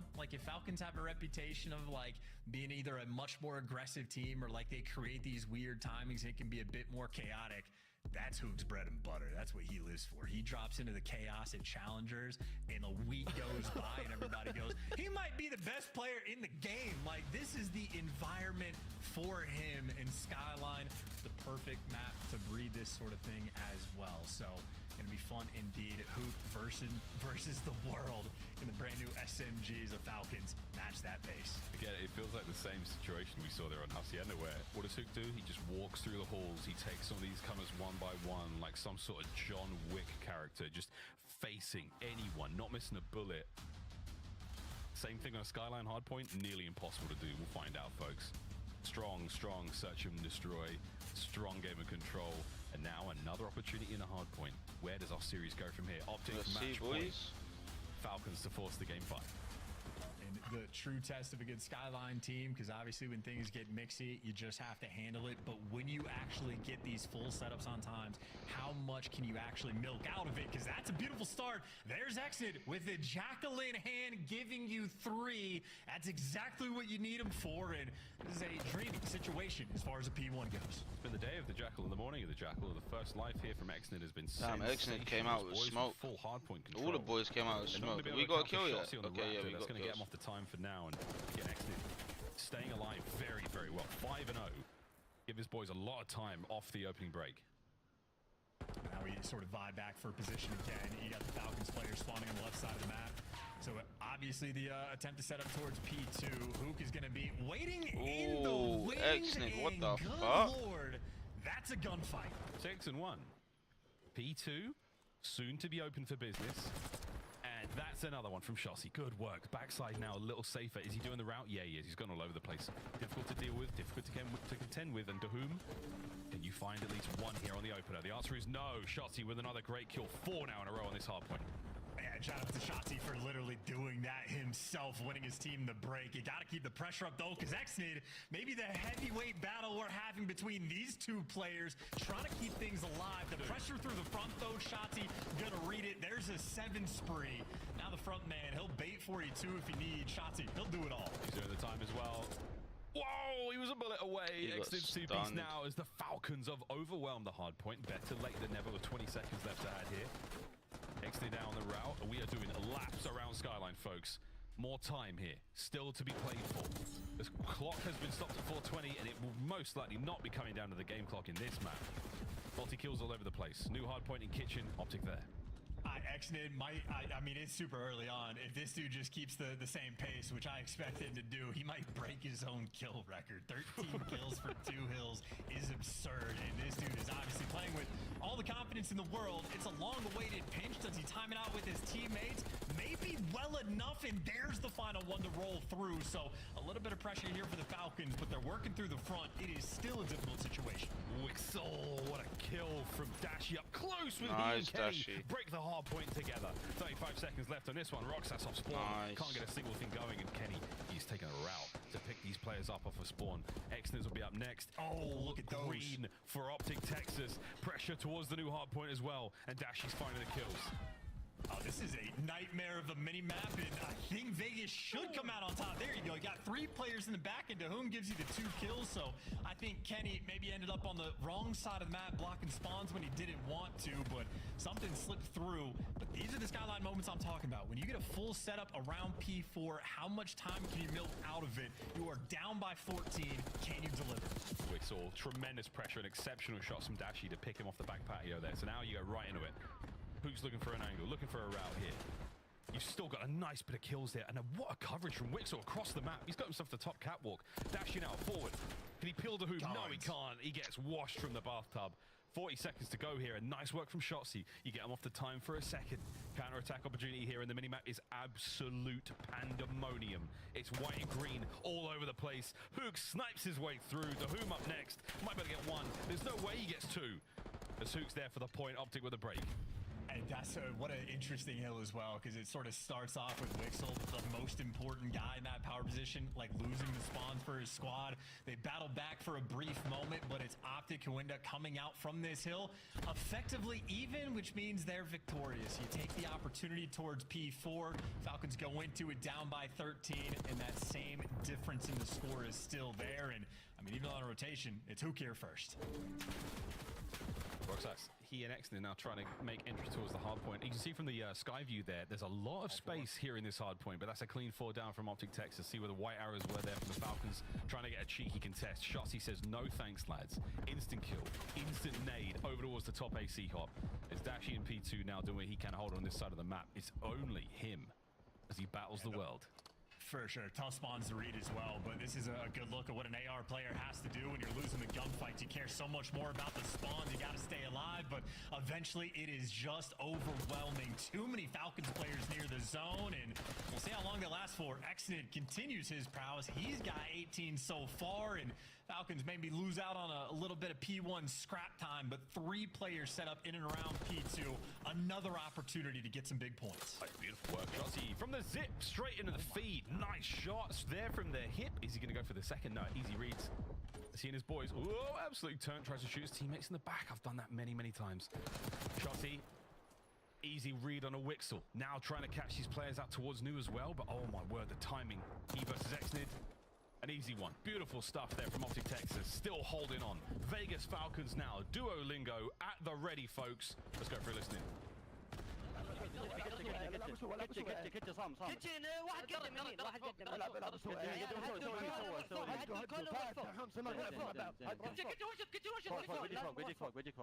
يا عيال بحترق يلا واحد فوق للحين صام الفوق داشي صام الفوق تبيان حلوه الغدره حلوه باقيين كيتشن تعالوا كيتشن ثلاثه يلا كيتشن يلا باقي داش كيتشن يا عيال لا تطلعون الغدره زين تعال قدام انا رسمت في واحد غدره الغدره اي جراح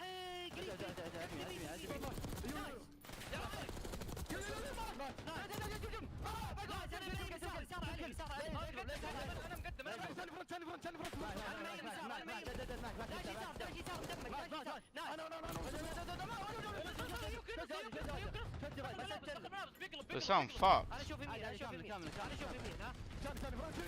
يمين داش يمين واحد روح من النص They sound like they're scared.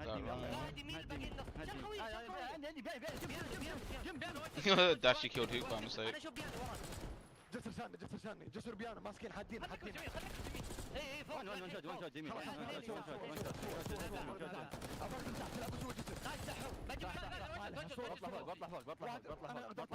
ما اشوفه بار في واحد بيانو لازم نطلع يسار في واحد بي 1 الظاهر يا عيال بي 1 Not a word, but I did hear a lot of mid, and I did hear a lot of gym. So some English now creeping into the Falcons vocabulary when it comes to COD callouts, folks.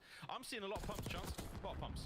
Yeah, listen, man, I'm worried Sid might have opened up a old can of worms, as it were, but not my job to figure that one out. My job is to call the game, and Optic making my job very easy. 80-point lead. They have dominated P3.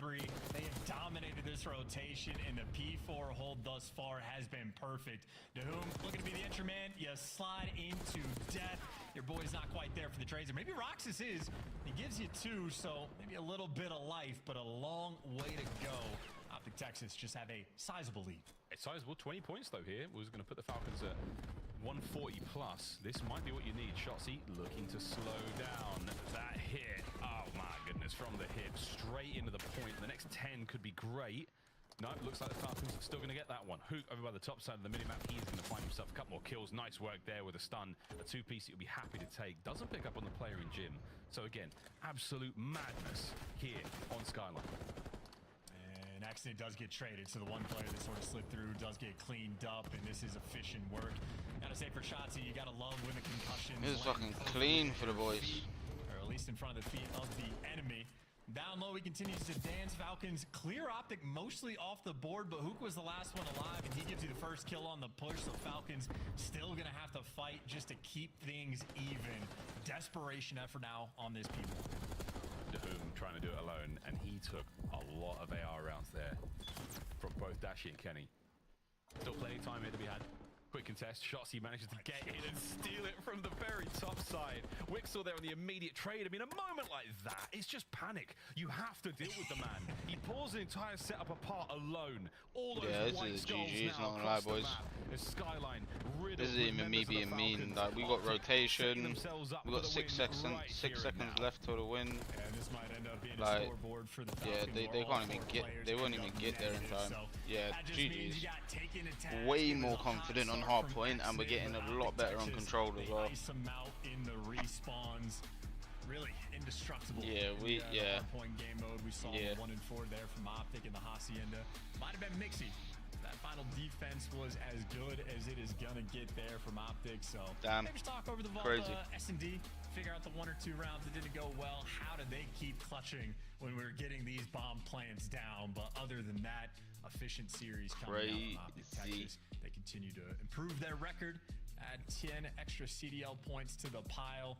Maybe throw on some good stats as well. Shotzzy and Dashi having an absolute field day there on Skyline. They didn't really miss a beat again from that first map. It was Vault was something from Hoog at 26 and 15 there, 33 and 18 out of Shotzzy. some machine gun players there for Optic doing exactly what you would hope of them. Big Bruce had a nice game too at that 32 and 21, but glorious work there from Optic. Handle business as usual. This time though, a far closer hard point. Again, it feels like the staying power there from the Falcons boys ran out on the second set. Things were looking good. Yeah, second set they just stopped. Pace.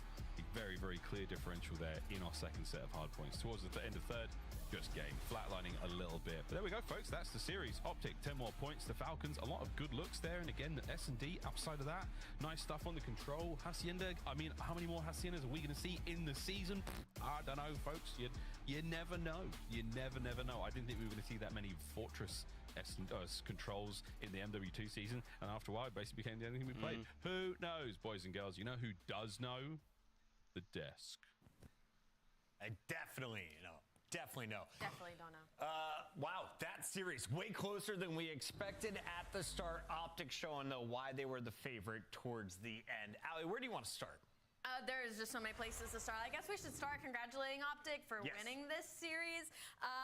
It was expected. They pulled it out. The S&D was a little bit rough, and the control got a little scary, but the respawn saved them in the end. All right, Nameless, let's talk about why that control was tight, because we saw some strong slaying from the Falcons today. I think that's one of my takeaways, at least from this guy, Xnid. Yeah, we saw, and Xnid made a huge play on their offensive round win. That was kind of a shocker. You know, he gets through. It looked like Optic had map control shots. He had just finished wreaking havoc in their base, and he gets onto the point, and they end up clutching up that round. I thought for a moment there, like, we were going to be seeing a Game 5 Falcons and Optic series, but, you know, they end up closing it out in the control, and then we get to this hardpoint Skyline, where we've seen a decent amount of reps of the Vegas organization, not this exact roster, and, you know, it was pretty neck and neck, as you can see right here. Like, it got pretty close, and there's just a P2 to P3 rotation at the end that, like, Falcons just kind of blew.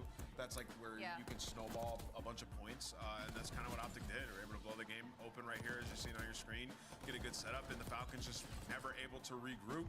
You have to, like, there's so many small situations in those fights where it's like, okay, we got to wrap, we got to get hot tub, and then we have to flip the spawns and then break, right? So there's a lot of steps, small moves that need to be made, and it just wasn't happening for them, not able to coordinate on this Skyline, but definitely some strides and progress made from Falcons series. Yeah, it's unfortunate. I like Skyline Huge for Falcons from the because boys. they play very fundamentally sound on hardpoint. Their biggest disparity is usually in the slaying department. Up against a team like Optic Texas, though, they can't really allow it into a series because even if your fundamental and your foundation is there, if you have only one player slaying, even if that cancels out Shotzi, you're worrying about Hook, Dashy, Kenny. So maybe next time omit Skyline hardpoint from series against top teams like this. Looking stronger, but it's still Optic's game. They take this one 3-1. They also take home our Scuff Play of the Game honors. It belongs to the one and only Hook.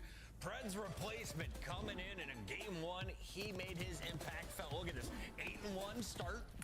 And my biggest thing right now for Hook is I just hope this continues. We saw it in the Carolina series. Unfortunately, they didn't win it over the weekend in the minor, but for him to come out on map number 1 once again, Vault, which they got caught off guard last time they went up against Falcons, and to go 21-6 at some point, this spells great things because if he can keep up this consistency, we'll get back to seeing, okay, Optic might be A tier, S tier type team. Yeah, these guys are insane together. I mean, we've seen it time and time again. When Hoop is able to get that gun hot, he can go on pretty crazy streaks. You know, this is like that SMG duo, man. They're going to wreak havoc on you, Chris, like when they get loose. That is the old Dallas Empire duo of Hook and Shotzi. We just saw some news from our dude Hastro, one of the OG competitors. He just bought back the Dallas Empire brand. Maybe we'll see that coming back into the COD universe. Shout out Big Stro, EOD. Big shout out to Big Stro and a big shout out to our winner circle once again. Welcome the young man who doesn't ever turn off the camera. The one and only Dashy. You guys have been streaming some scrims. You've been front and center, all kinds of content recently.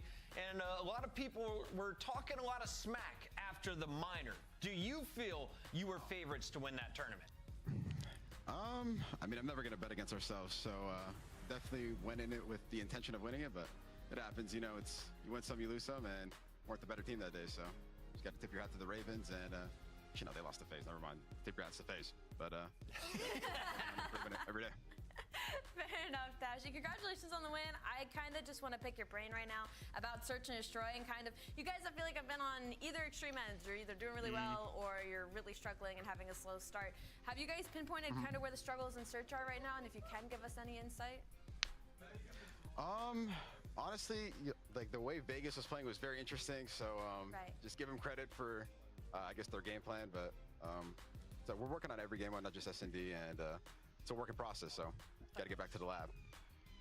Brandon, Dashy, for you, it seems like you've been having to like slay a little bit more with this roster. How's that been? Obviously losing Pred, bringing in Hook. Hook has a crazy performance in this one, but in some of the other series, you've been taking over in the kill department. How's that been for you?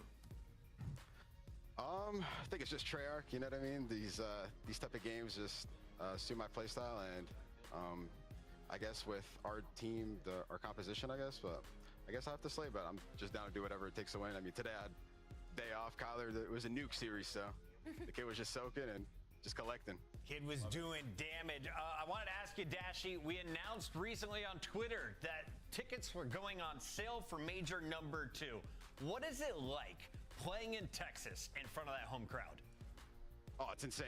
It's the one event every year I look forward to. Love the Green Wall. I mean, they're not just in Texas, they're universal. You know what I mean? It's global. They're everywhere. So can't wait for that event as well. I mean, obviously last year won champs there, so it's good. And I heard that hopefully it still smells like champagne. You know what I mean? Oh, I like that. I heard that you're giving out free test drives of the Porsche when we get over there for that event. If you get a ticket, so I'll be in line for that. That'd be awesome. Yeah, we'll see. We'll see about that. We'll see about that. Yeah, I'll be at DFW. Pick me up, all right, bud? All right, man. Sounds good. Thanks, guys. That's Batman. We're going to let him go. Dashy getting the job done for Optic. He continues to impress. All right, boys. I think that's me done for the night. I've got work in the morning, so I'm probably not going to end up watching this Minnesota versus Toronto Ultra. So I'm definitely going to have to shoot off now. But hopefully you guys did enjoy it. Sorry for the late start. It won't be like that tomorrow. And yeah, I'll see you guys in my next one. If you did enjoy the stream, if you do enjoy anything that I bring out, hopefully me and the missus should be bringing out some videos and stuff soon. Some COD related, some just random stuff. So keep an eye on the channel. If you are new here and you want to subscribe, make sure you hit the subscribe button, make sure you hit the like button. Shows me that you appreciate content. And like I said, you'll be seeing a lot more content, not just streams, with the watch party coming out hopefully soon. And yeah, I'll see you guys in the next one.